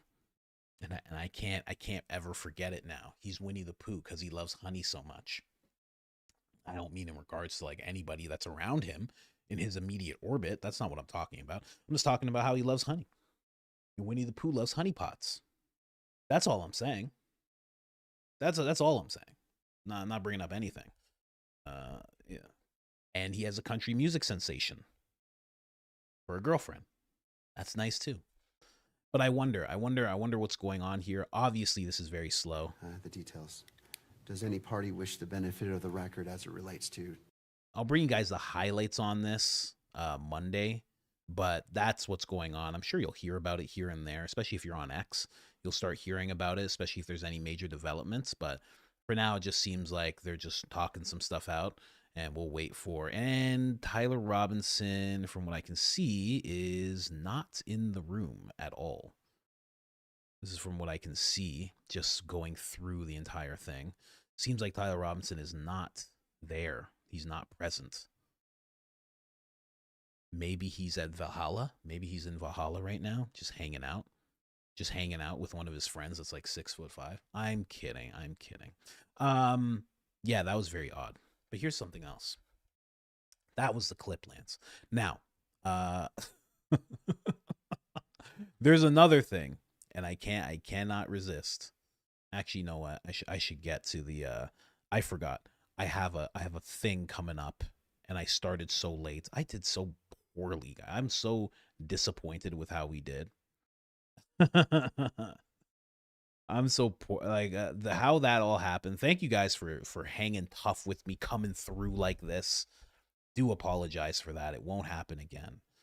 Always use StreamYard for the interviews, but the regular ones, I have to. You insult Winnie the Pooh Bear. Listen. I had to do it. How else am I going to do it? Listen, we have to talk certain ways here. Winnie the Pooh had to catch a stray. I'm sorry, guys. Winnie the Pooh has to catch a stray because he is the perfect example. He loves pots of honey. And he's constantly just working to find that pot of honey. And it's always the same pot. You understand what I'm saying? So we have to use the example of Winnie the Pooh. There's no other example to use. You understand? I'm sorry, guys. I'm sorry. You know, what can I do? What can I do? Candace is going off right now. Candace is not going to be going live today, as you guys know. She's going to be tying up the series, I think, at the end of the, or at the beginning of the week, next week. What's going on here? What's going on? Oh, I thought somebody's tagging Turning Point under my thing. I really do think that there is a weird effort going on to I think sometimes, especially as people like us who have like a lot of followers on X, sometimes there's people who are tagging Turning Point and Erica and all these people because they want them to see the posts. Because then when you look at the person, they don't have any followers, they don't have any face, they have nothing. But they're constantly tagging all these people from Turning. I think there's a little bit of an op there. I really do. I know I get deep in the foil. I know I get deep in the foil. I'll admit it. But somebody asked if Kash Patel took me down. Kash Patel could never take me down. Are you kidding me? Me, of all people? He'd never take me down. I don't sing country music, and I'm not a pot of honey. So he would never come near me. I hope. Stay far from me. He's still a powerful guy, you know. We're making jokes here, but he's still a powerful guy. No, I don't want any issues, Mr. Patel. You know. So many Patels in the world too. It's like the biggest family in the world, you know. Patel and Singh. There's so many Patels and Singhs in the world. Just an incredible amount. Oh man. Playing George Michael's Faith, trying not to getting itchy. Love team coach. I'm not itchy. I'm a member, but I can't comment. Why do people keep saying that? What do you mean you can't comment? Because then your comment comes through and I see it. Listen, it was fun. It was fun to pull up the super chats the way Baron does, but we're gonna do it this way. 15 my wife gave out. Jeez, lady. Wow. Well, thank her. I didn't know she gave out 50. Thank her for that.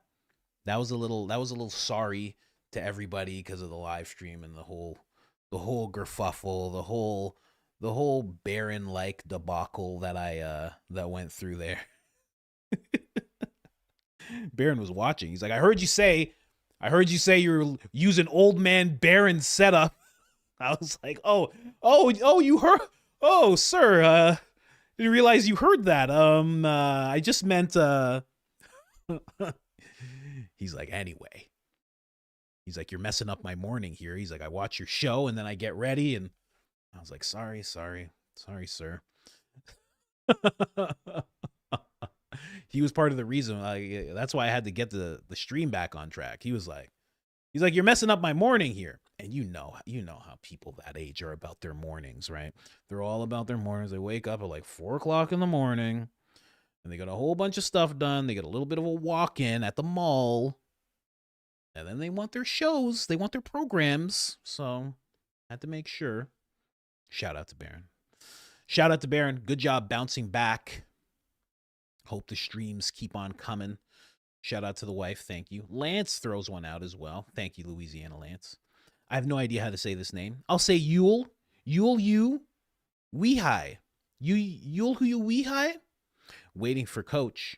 Playing George Michael's Faith, trying not to get itchy. Oh, you're trying not to get itchy. I thought you said I wasn't trying to get itchy. I wasn't itchy. You know, thank God Whitney messaged me because, you know, the only thing I might do by mistake, if I don't know I'm being filmed, I might adjust. Okay. Fellas know what I'm talking about. I might adjust. That's about it, you know. But nothing else. Tam says I'm a member, but I can't comment. I don't know what that means. Lance, you're in charge. What does that mean? And can you fix it for Tam? Then all of a sudden I get a message from Lamb. I get a message from Lance, and he's like, Tam keeps trying to spam the N-word in the chat, so I don't let her. And Tam's like, I don't know what's going on here. I'm just trying to get a message across to Coach. And for some reason, I can't comment. Lance is like, yeah, no, we made it so she can't comment. She says the N-word on repeat. It's pretty crazy, actually. Never seen someone say it so much. I'm kidding, Tam. I don't know what's going on. I hope we can find out. Moira. Today really opened my eyes on how much I'm committed to these lives and the community. Oh, wow. Thank you so much. Maybe that's why I did it. Maybe it was all just 5D chess. I was like, make 2, and then take 1 down, keep 1 up, see if they'll scramble around for the live stream. No, that's not what was happening. It was just a terribly, terribly old moment for me. And that's it. That was the last little bit. I am inducted into the 40s after that, not knowing what to do with technology. I am now, it's not even my birthday yet, but I am now 40. That's it. You can say that I'm 40 now. Just Bake joins the community, of course. Ricky, I thought you already joined, Ricky. Ricky, welcome to the Mint Daddy crew. Garden Gal Danielle. I like that. Nice name. I've always thought of naming a daughter Danielle. Hi, got here late. Did you see the post by TPV Sean on X? Reported Erica drank. Oh my God. Listen, I have to be honest. This guy, TPV Sean, because I do research all the time, not saying that you guys don't, but because I'm always doing research, when I watch one of his videos, I always search for what he's talking about. And out of, say, a 20-minute video, he will have maybe 2 minutes of something that's like mildly true. I don't mean, it's not hate, it's nothing of the sort, but I think I even blocked him on X because I'm like, these things he says aren't true. They're not real. And he'll have people who act like they're witnesses and their faces are blacked out and they're saying things that are not true. It's just, he kind of just makes things up. I don't know what the company is. I don't know how it all works, but we're all fooled because he has a British accent and he sits like this and he's like, well, let me tell you a little bit of what happened with Erica. And we all have been sucked into the British accent. The British accent hits and we're like, oh, this is real. This is real. Let's all watch this. We got sucked in, guys. Got hoodwinked by the British accent, right? We have this mindset like there's no dumb British people because of that accent. No other accent has that effect on us. Just the British accent, man. We feel like this is like old worldly. This person has some old worldliness to them, you know? We feel like all British people are related to the Queen, you know? We have this weird thing. But that guy's videos aren't real. Like most of them, it's always nonsense. So again, not to hate, but I have to tell you my thought process on a person. You ask me on my thought process on a person, I'm going to tell you. So I don't follow that guy. I've seen 1-2 videos because it's annoying because you do like 50 minutes of research based on what he's saying and nothing comes up. And then when you dig deeper, you're like, oh, like this is just not real. Like this is just a thing he's saying. So sorry. Shout out to Sean though, friend of the show.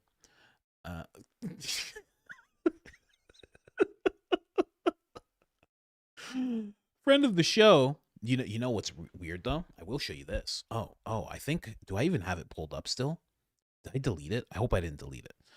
Because this kind of speaks to what he was talking about. I know I just said all this stuff about this guy not being real. I know I just said all that. But check this out. This is weird. Check this out. Here, can I find it? This is like this weird video of Erica, and she's like,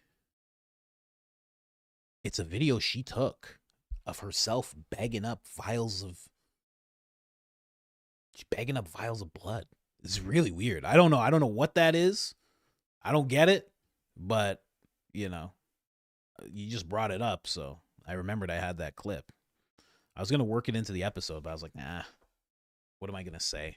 You know, it's a very odd thing. Actually, you know what? Let me look at this for a second. You gotta stay loyal to the foil. You know what I mean? Let me look into this. What is this?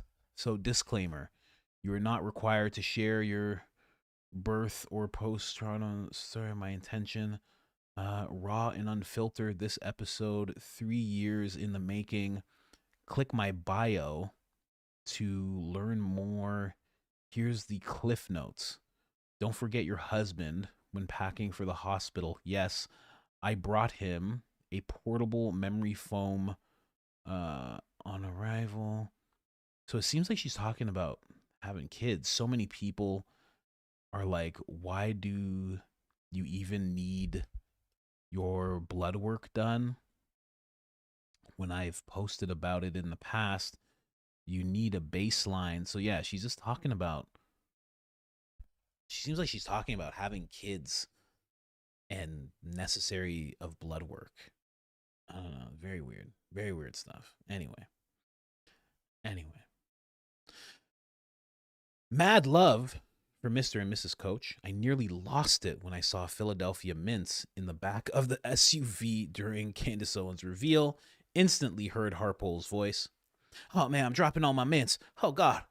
Oh, God, where's all my mints going? Jeez. Oh, man. I just need some more. Hold on a second. Charlie, who? The surgeon. Who put mints in Mr. Kirk's mouth? Who did that? Which one of you did that? Huh? Which one of you did that? Brian's as they're standing there. Well, what? It could only help. It could only help, sir? Are you crazy? Days later, Andrew Colvette and Miss Arizona call up that same doctor. Can we say Charlie has a neck that's made of steel? Can we say that? Surgeon's like, what is wrong with you? No, you cannot say that. First the guy with the mints and now this. What are you guys talking about? He was a regular man. What is going on here? We just want to know, can we please? I just want to say that he was made of steel and that he saved people behind him. No, I'm not saying, no, I would never say that. That's crazy. I would never say that. I'm a professional and that doesn't make any sense. Okay, I'm going to go ahead. It's Erica. You know? I'm going to go ahead and say that, okay? I'm going to say it's from you. Is that okay? Absolutely not, Miss Arizona.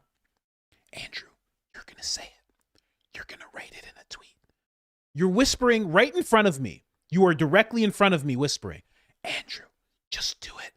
And he's not going to know. He's not going to know it was us. It's fine. You just put it in a tweet. It's completely fine. Bye, sir. I don't condone this. Of course. Here's a hat. Here's a hat, sir. You know? Anyway. Thought you might need a little perk after the glitches. Glad you're back live. Thank you so much, Carol Day. Thank you very, very much. You know what I did to perk myself up? I heard Miss Coach and Baby Coach, and I said, "Hey, come in here for a second." And the baby gave me a hug, you know, and that's the best thing ever. And then the baby gave me a kiss, and I was good to go. That's all I needed. But this is good too. Thank you. Who's this? Researcher?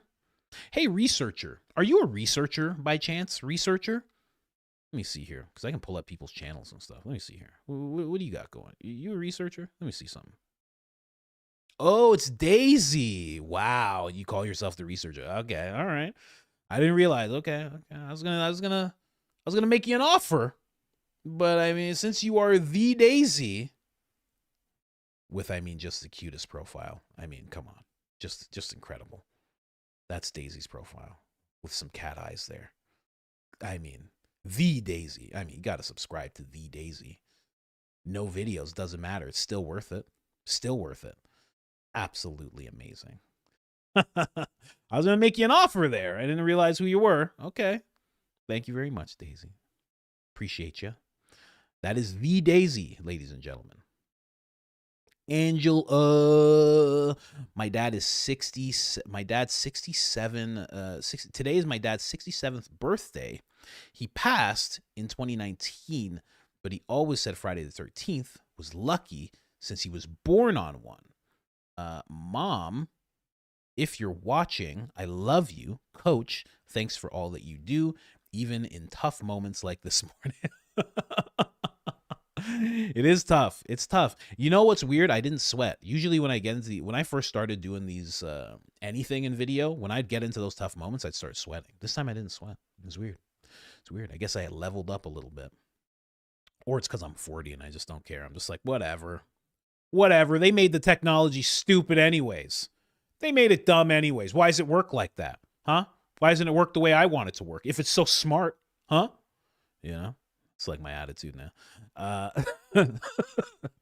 Happy birthday to your dad, and condolences as well. And I hope you're doing well on his birthday. I think my dad's birthday is October 13th. Not 100% sure. Not 100% sure. It's around the time I got sober, but it's 67. So that's good. Same age as Baron. It's really nice. Really, really nice. Let's keep going here.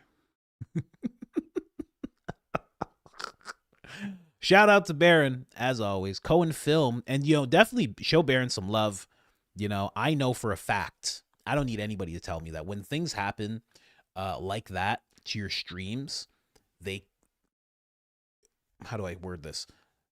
Sometimes you get put into a category, and the only thing that can take you out of that category is people liking and sharing your stuff and engaging in the comments and watching for a long time. That's like the only thing that can really break you out of there, if you know what I mean.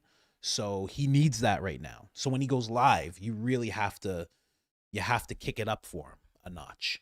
It's the only thing. It's the only thing. So please do that for him, because again, I don't think it was a coincidence. I don't think it was a coincidence at all. I think it had nothing to do with what was shown. I've been doing this for years. I've been doing this every day for years. I've seen all sorts of stuff like this. Wasn't a coincidence at all. Anyway, the Coach, you rock. Thank you, Mrs. Coach, for sharing the mister. Thank you very much. Appreciate that.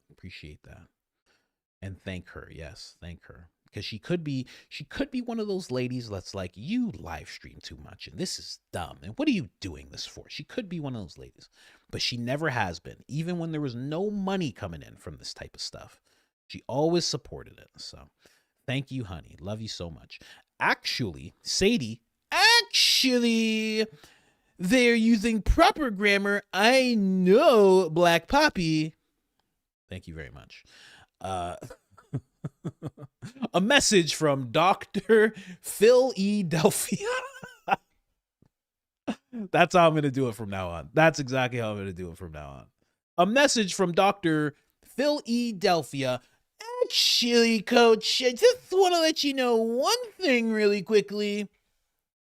Anyway, are people using proper grammar in the chat with I know Poppy? Listen, guys, everybody knows it is I know Poppy.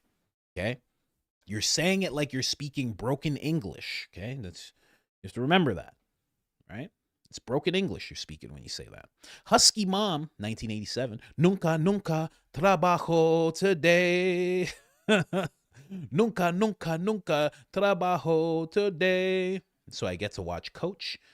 Yay! Go Max Coach. Go Max Coach. If you don't know, trabajo, she's saying she has no work. She's saying she has no work today. Okay? She's kind of speaking like broken Spanish. She's saying never, never, never work today. There you go. Okay? I'm learning.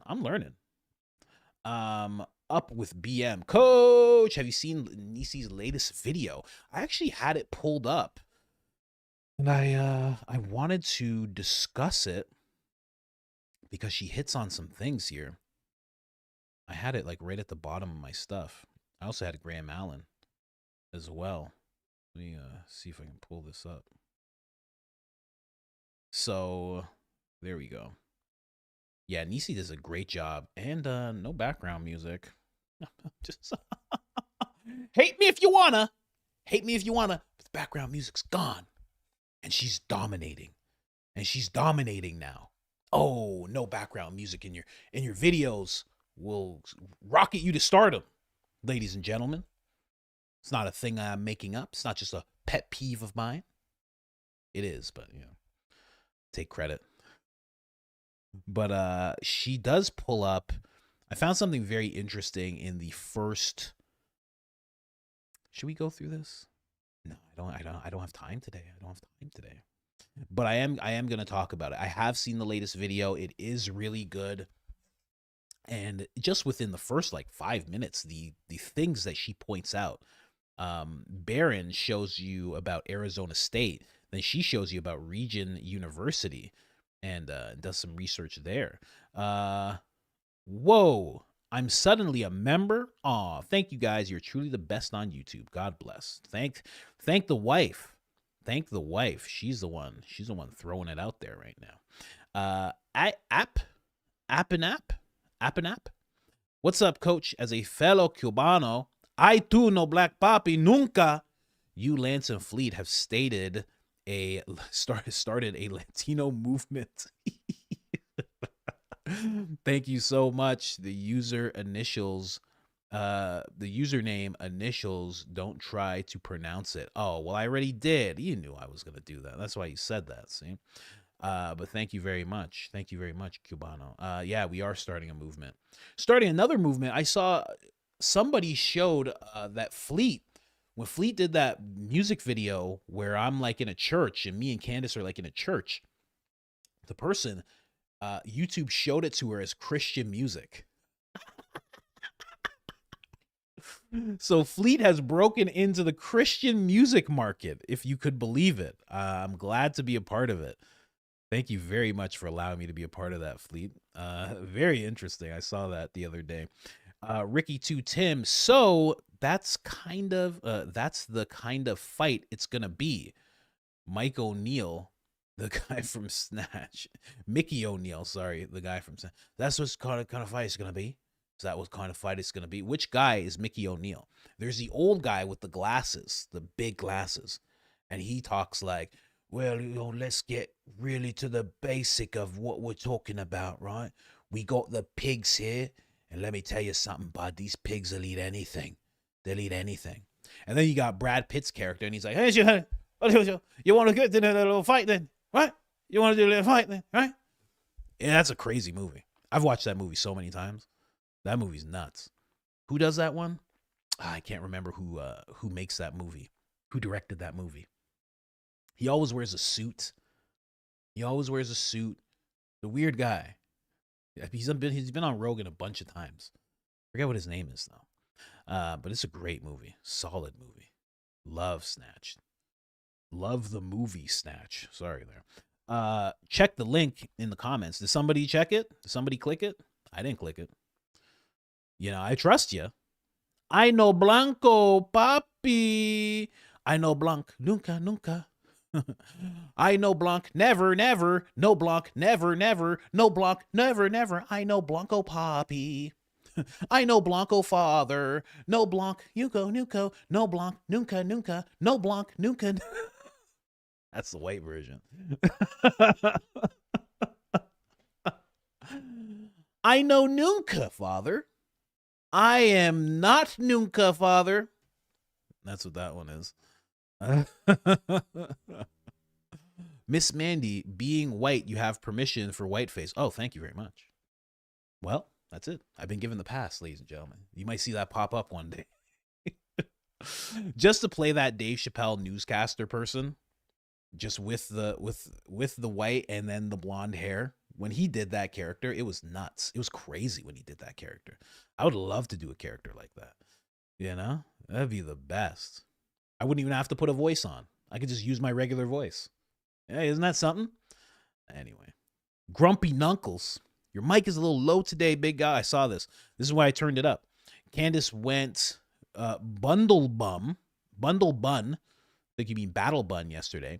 I feel like there is an ace coming. Peace. You mean like an ace up her sleeve? I think so too.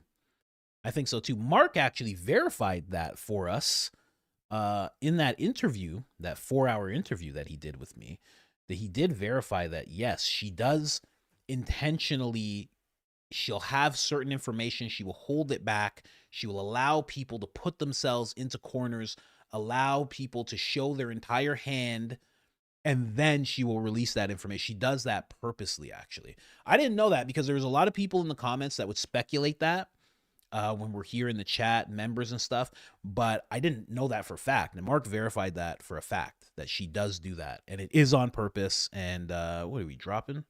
We're dropping? How are we dropping any? I don't know. I don't get how we'd be dropping anything here. I'll close some windows. Maybe it's because I have 55 tabs open. That could be it. That could be it.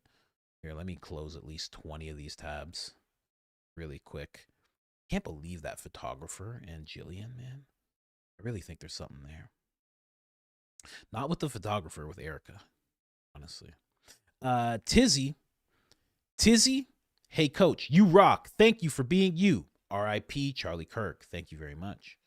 And R.I.P. Charlie Kirk. Yes, sir. 100%.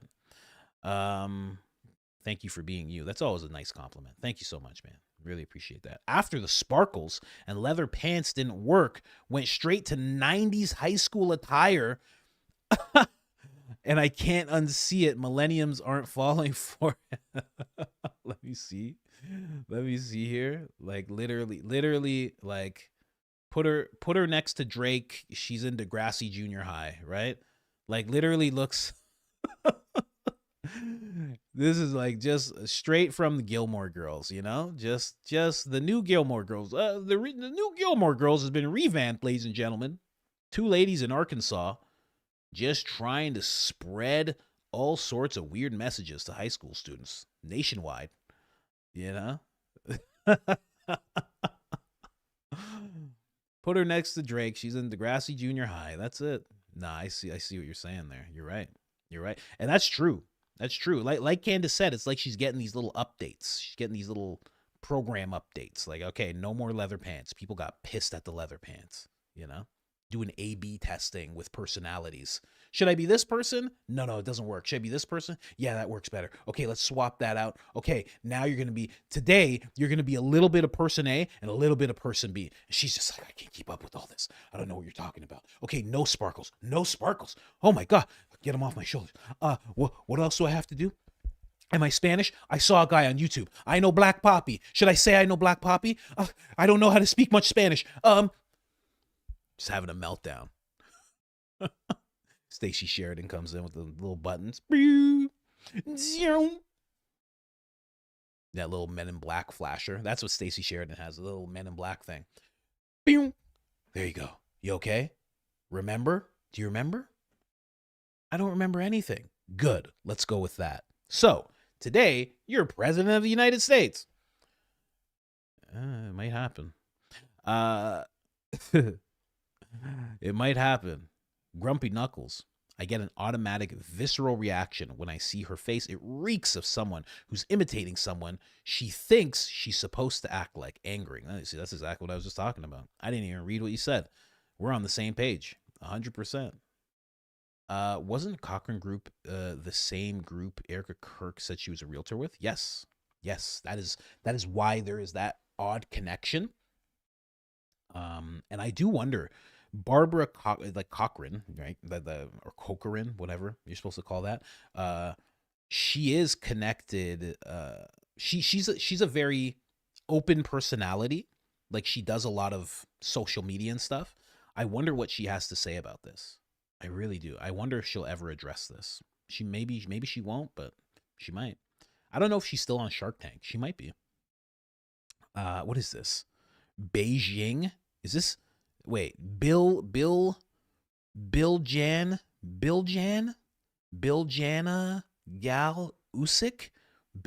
Galusik? My goodness. I'm going to call you Bill. Anyway, how you doing, Bill? Hi from Croatia. We love your show. If you ever visit Croatia, you're welcome to be my guest. Croatia is a great place. A great place. I have never been there, but I've only heard good things about Croatia. It's absolutely amazing. But if I do visit, I will be calling you Bill. I'm not going to learn the proper enunciation. Okay, just putting that out there. So you're going to have to deal with that. But hey, Bill, can you help me with this, Bill? Cohen Film, Club Philadelphia in every school, basically. See, and that's the thing, right? That's the thing. That's why this Club America thing is such an issue, because you can easily, like, what are they going to be standing for? Well, you know, Charlie's opinion was evolving, but before Charlie's opinion evolved, he was just Mr. Philadelphia all day long, fighting, getting aggressive with people about Philadelphia. So it's like, what are they going to be pushing? They're going to be pushing the exact same type of stuff. And that's going to be in every high school. And it's funny that they're, you know what's very interesting? You know, we have to add this to the clip, Lance. I actually have to write this down. Where are we at? 2:15. Add. That's what I'll say. Because here's the thing. When it comes to these high schools, who are the people right now who are not falling for all this Philadelphia stuff? Gen X falls for it a lot, but not all of them, right? Millennials, a lot of, especially on the conservative side, a lot of them fall for it, but some of them are just like straight up not, right? But Gen Z, and I think what's called after that, Gen Alpha, which would be kids in high school right now, they're not going for it at all. They're basically like Candace. They're like, well, you can't do that to children.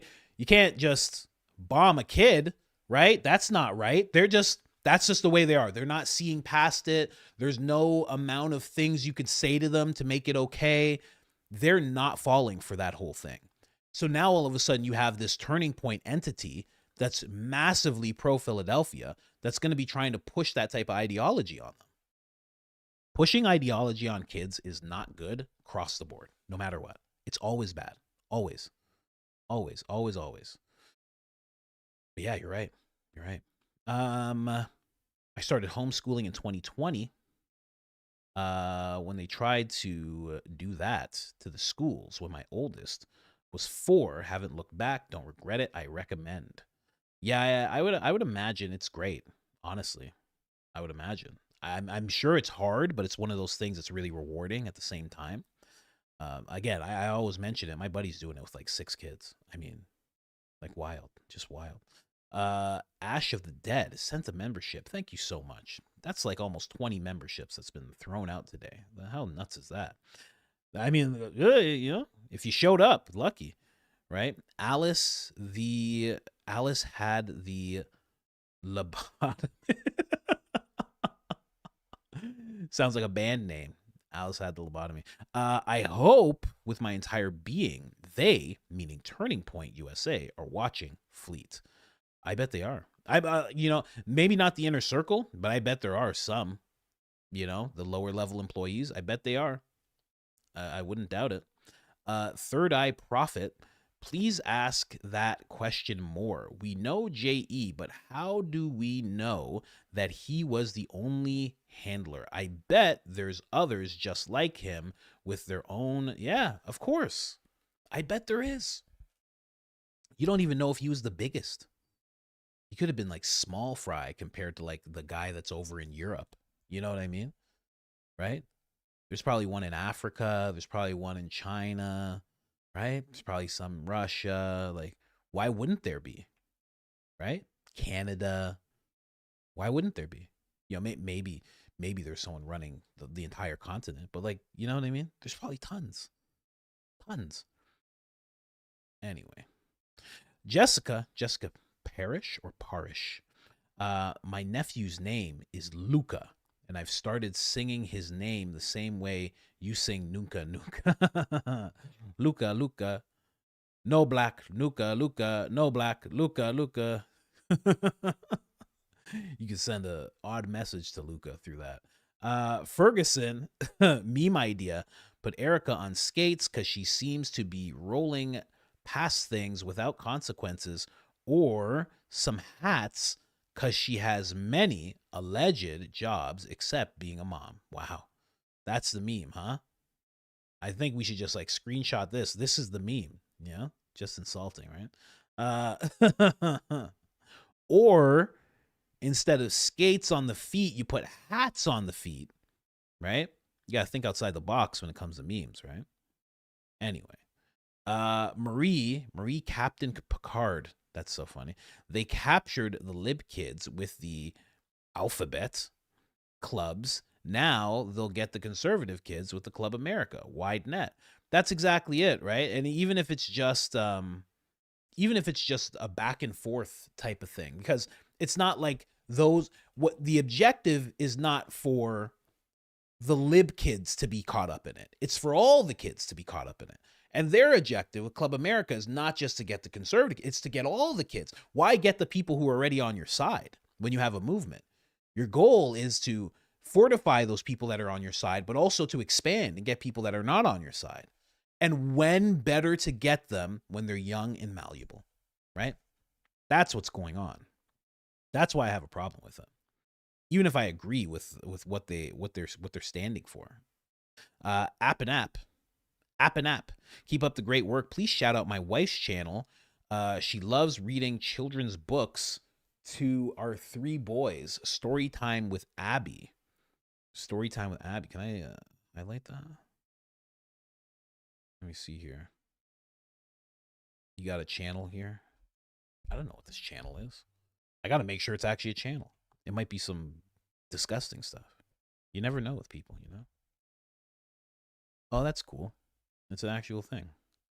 So what, she just reads these books? That's pretty cool. I like that. Look at that. Is she actually reading it, or is she just AI?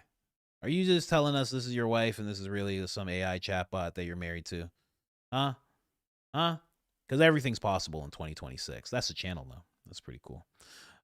Very respectable, very noble, very noble channel that you have there. Thank you very much. Third Eye Prophet. Bro, when I heard a child of God, I remembered a Tony Robbins video where there was a victim of that one of his events and did a lot to help check it. That's interesting. I think I know what you're talking about. I used to watch a lot of Tony Robbins. I think I know exactly what you're talking about. I don't know where I could find it though, but I'm positive I know what you're talking about. Because I used to watch Tony Robbins every day. I used to watch him all the time, constantly. The clips are super loud. You're much quieter. Yeah, that's how it's gonna be. Yeah. AC Movement, $5. Okay. After Erica tells Jesse that Charlie wouldn't come back if he could, he was like, wow. But the look in his face was like, wow, this bee is crazy. Yeah, I mean, what else do you say to something like that? What else do you say to something like that when they've clearly prepped you to do this interview? It's clearly been very, very, very prepared and authentic. It's not like when Jesse Waters sits down with a senator, right? When he sits down with a senator and they're like both on either side of the screen or whatever, you know that they're just kind of like stepping into it, right? They might know some questions. They probably don't know all the questions. But with him and Erica, it was clearly like you're on location. Like, when does Jesse get on location and sit down with somebody like that? Not often. That whole thing was prepped, right? Makes sense. But of course, when you hear that, you go, whoa, what? And you can't push back, right? Can't push back. Fleet member for 1 month. Pocket, we love you. Just been an odd morning with the volume. Thank you so much. Thank you, Fleet, for explaining. I forgot about Pocket. Pocket's still here? How you doing, Pocket? Maybe allegedly, perhaps, or maybe allegedly, maybe perhaps. Powers that be, letting Turning Point is letting them do high schools so they can gather info like Doge, getting access to info. Data is God. Data is that's true. That's true, because you're having these people sign up. That makes sense. Most of them have phones. See, and that's also the thing with young people, right? Then you have access to these young people. They for sure have phones, and now you have this direct link to them where their parents can't get involved. It's not good. It's not good. It's not good on either side to see something like that. And then you said it again. He said it again because he really wanted it to hit home. Data is God. I hear you. All these different streams are as out of control and tangled up as Benny Boy's eyebrow. I'm not a robot. Okay. Yeah, I know. It was wild. I didn't know what was going on. I was like, what? There's another one. Mary Garcia. Coach, have you considered that there might have been something in the mints, sedative or otherwise, put in Charlie's mouth when he was in the van? Oh, good Lord. That is something else. I don't say it because it's a bad comment. It's just terrifying to think about. That scenario, thinking about that. Oh, man. That's something else. But, you never know. Super chat is offset. Super chat is to offset the 6 months I spent on George Webb's Substack. I was giving him the benefit of the doubt, and then he claimed Prez Orange is the bestest Prez ever for doing what he's doing in Iran. Yeah, I bet he did. Yeah, that guy, if you watch earlier videos of that guy, he says that he has a lot of friends in Philadelphia. See, now that's not the narrative that people in the fringes go with. They're not trying to hear that nowadays, but he said it way back when, right? I saw a video where he was younger and he talked about like these friends that he has, these intel friends. I don't trust anything about that guy. For him to say the stuff he was saying about Candace and to Candace, and then all of a sudden just be like, I guess that's done. What else, Candace? It's like, bro, you just threatened her. Like, you don't remember doing that? Like, what are you, some robot? Like someone erase your memories, bro? Like, he said he's such a weird guy, such an odd person. And then the info that Lance showed me about the guy, I was like, jeez, guys, I don't know, man. Don't trust it. I'll trust Balak's tones before I trust that guy. Straight up.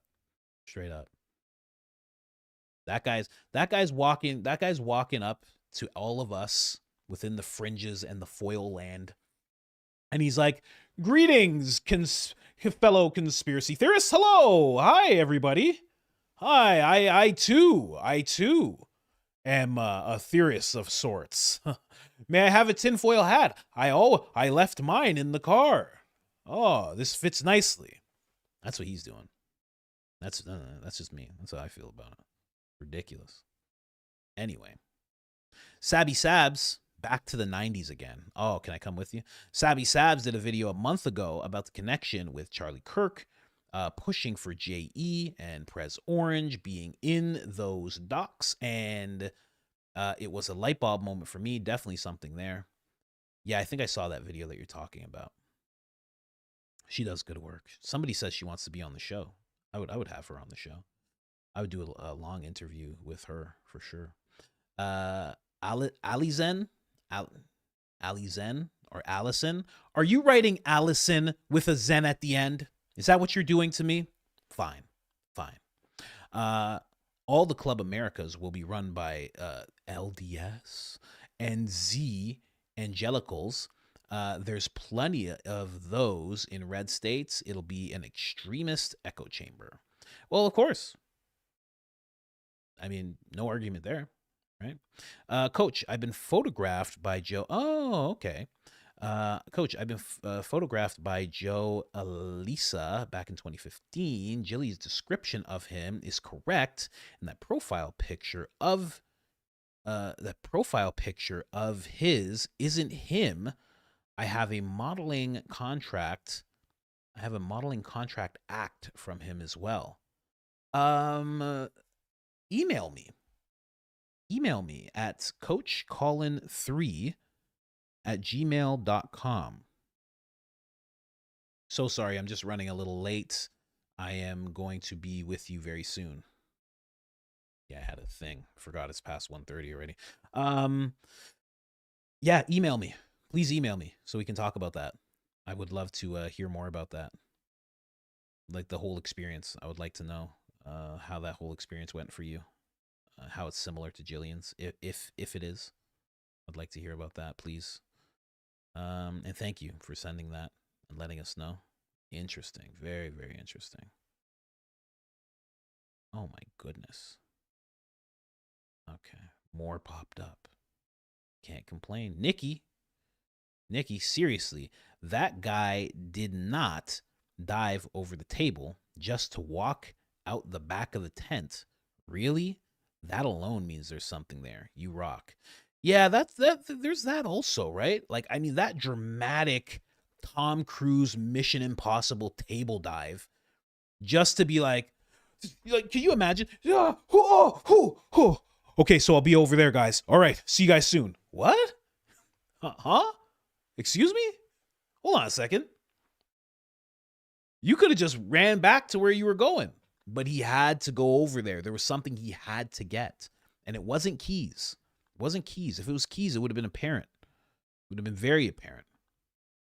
Glad you picked up on that, Nikki. What is this? NSL? What is that? Salt Lake City? Salt Lake City app? And North Salt Lake City app? Is that what that means? Or is it something cap? I don't know. Money out of politics gets Philly out. Philly has 15 million people. I think they have less. Christians / 4.5 billion. Tucker, Massey, Candace, 2028. No JD Rubio. They are guilty by association. Why can't I say the words in my head? I can see it and I can't say it. Jaguar. Jeez. Jaguar Alpha. Okay. Yes, you're correct. You're 100% correct as well. I don't know who is sitting around saying they want to see Rubio running at all. He's like Mike Pence. He's like this generation's Mike Pence. Seeing a lot on speculation that Philly's baby is unalive. Thoughts? Who are you talking about? Who? Oh, no. That's not real. That's not real. Yeah. That the emperor is gone. Nah. He's still alive. He's still alive. People keep seeing current footage of him, and they're just like, that's old footage. He's gone. Okay, that'd be a pretty big thing, because you have to remember, half of Philadelphia would celebrate if that happened. They'd be celebrating. But if you really want to know about it, you should check the Philadelphia news, because they'll talk about it. There's a side, not everybody supports that guy. There's a side that really, really despises that guy, and they'll tell you the truth. You have meme in Twitter replies. Oh, thank you. Thank you very much. Appreciate all the memes. I save them all up in my meme bag. Thanks for the shout out. My middle name is Danielle. There you go. Just baked. Just baked. Ah, now I get it. There you go. Garden Gal Danielle, thank you so much for the clarifications on Sean. Morning right along. You the best. Thank you very much. Yeah, I mean, again, like, no hate, but I've just noticed that's like, I've just seen so many things made up by that guy. Coach in Whiteface. I know Blanco Papi. Yeah, that's right. That's exactly what it would be. Not Gov watching you. Cash Patel, there's no money here. Yeah, right. There's no money here, Cash. A Fleet, there are membership perch and possibly supers on the stream that got deleted this morning. If there's any way to pull those up, vids are not public. I don't know. I have no idea. I'll have to look into that. I was scrambling. Just baked. AD Fleet coach, please do white facing. Yeah, the Fleet could just like make it, but I would love to put on the makeup. I mean, it would just be fun. I don't even have to do it. But did you see her today? Did you see her tweet about Project Monarch today? Well, no, not unless it was before I went live. I did not see it. But she has all sorts of tweets like that. I'm going to talk about in my weekend videos, because I'm going to do a couple for the short form Sallies. Ritual healing. Coach, you become a part of my morning routine. Thank you for bringing levity to these heavy situations. I'm not a witch. Okay. I didn't say you were. Boise check guy. Fleet needs to do one of Lionel from last night. He was on fire. Was he? Was he going off? He gets worked up. I mean, I've been looking at some of the videos. He gets worked up. Where can I see Sorry, where can I send a SS I got from Baron's Live? You got from Baron's Live? Where can you send an SS? What do you mean? What's an SS? What is that? I don't know what that is. Macy Blue. Let me see here. I gotta jump into the chat. Does anybody know what an SS is at all? And please don't say what we're all thinking. This person says an SS. What's an SS, guys? Tell me what an SS is. I got the chat pulled up here. Oh, screenshot. Oh, where do you send a screenshot? You want to send it to me? If you want to send it to me, you can send it on X, you can send it on IG, you can send it to coachcolin3@gmail.com. That's where all the emails go. You can send it there. Macy Blue. Thank you for that translation too. The very quick translation. Anyway, SS is like a crazy name for it though. Blue Sky Lover, in her dream, Charlie said, betrayer on the left, Charlie in the middle of the van, persons on the right would be hanging out the door. Who was on the left? Love your show. If Charlie's into the car like he was and he's laying down, Brian would be at his legs. Rick would be at his left. Rick would be at his left. I don't even know if he knows Rick to think that's a betrayal, but it would be either Rick or Dan Flood. One of the two would be at his left. Tips with Tanja. Welcome to the crew. That was awesome. You made this. Hold on. There. You made this geriatric mama's whole year. I know Blanco. I know Blanc Papi. Now that's a video for Fleet. Wink, wink. Nudge, nudge. I love when people just try to get Fleet to make videos. They're like, hey, make this one. Hey, he said this. Make this, please. I love it. And Fleet's just like sitting there like, hey, I'm working on stuff. Like, well, hey, I got stuff to do. Tam Lee, hey, this Gen X doesn't fall for the schniz. You know she's real Gen X when she says shiz.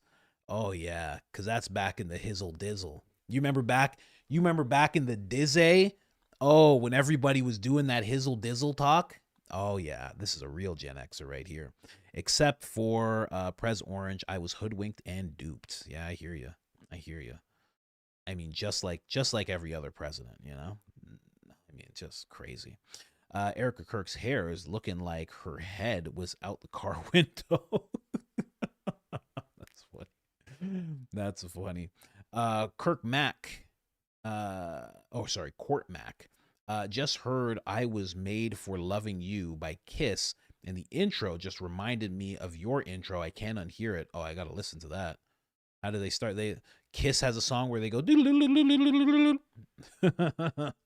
I could see Pink Floyd having a song that starts like that, not Kiss. All right, I'll check it out. It's obvious Erica Kirk got the bag from IHOP, paid the minions to set the stage to take out. I love how you said IHOP.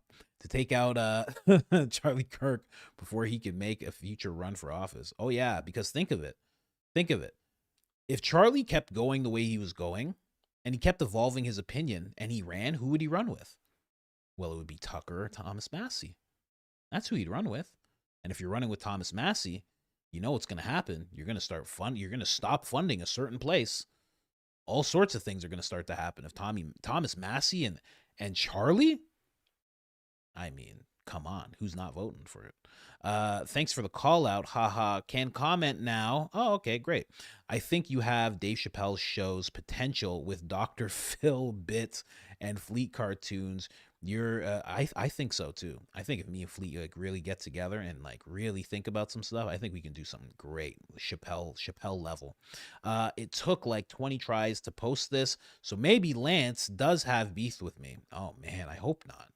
You don't want beef with Lance. Follower of Yeshua, you know how they lie to us about everything? Well, they have lied to parents about how hard homeschooling is. It is very, very easy. Yeah, that's what I'm starting to hear. I'm starting to hear that quite a bit from different people. So we'll see. There are going to be weekend videos. I'm going to work on those as soon as I am done with all my calls today. I have some calls to make, so I'm going to get those done. There will be one on Saturday. There will be one on Sunday. They will be like 30 minutes, maybe shorter, maybe longer. The clip channel will also be pumping. So, you know, if you want to go see some stuff, maybe you didn't watch the whole live stream, the clip channel is there. And then we'll be back Monday. We'll be back Monday to discuss everything that's happened over the weekend. You guys are truly appreciated. I'm so sorry about today. I can't believe that happened. It's never happened to me before, you know? That never happens to me. This is the first time that's ever happened. It never happens, but it was bound to happen at least once. That's how it works. Everybody has a barren moment. They're not barren moments, guys. They're actually just people moments. I emailed it. As you can see, look at comments. Oh, yep, I see it. I see the email. I will definitely go and check it out. And we'll discuss that on Monday as well, just to make sure. Unless it's something crazy, then I'll discuss it on the weekend. Anyways, guys, I do have to say bye. Thank you guys so much for showing up, showing out, for jumping from stream to stream. I truly, truly, truly appreciate it. Love you guys very much, and I will see you on Monday, but also the weekend.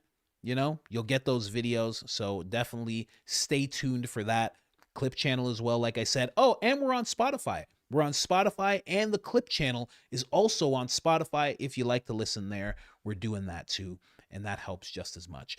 Anyway, I'm out of here. I'll see you Monday.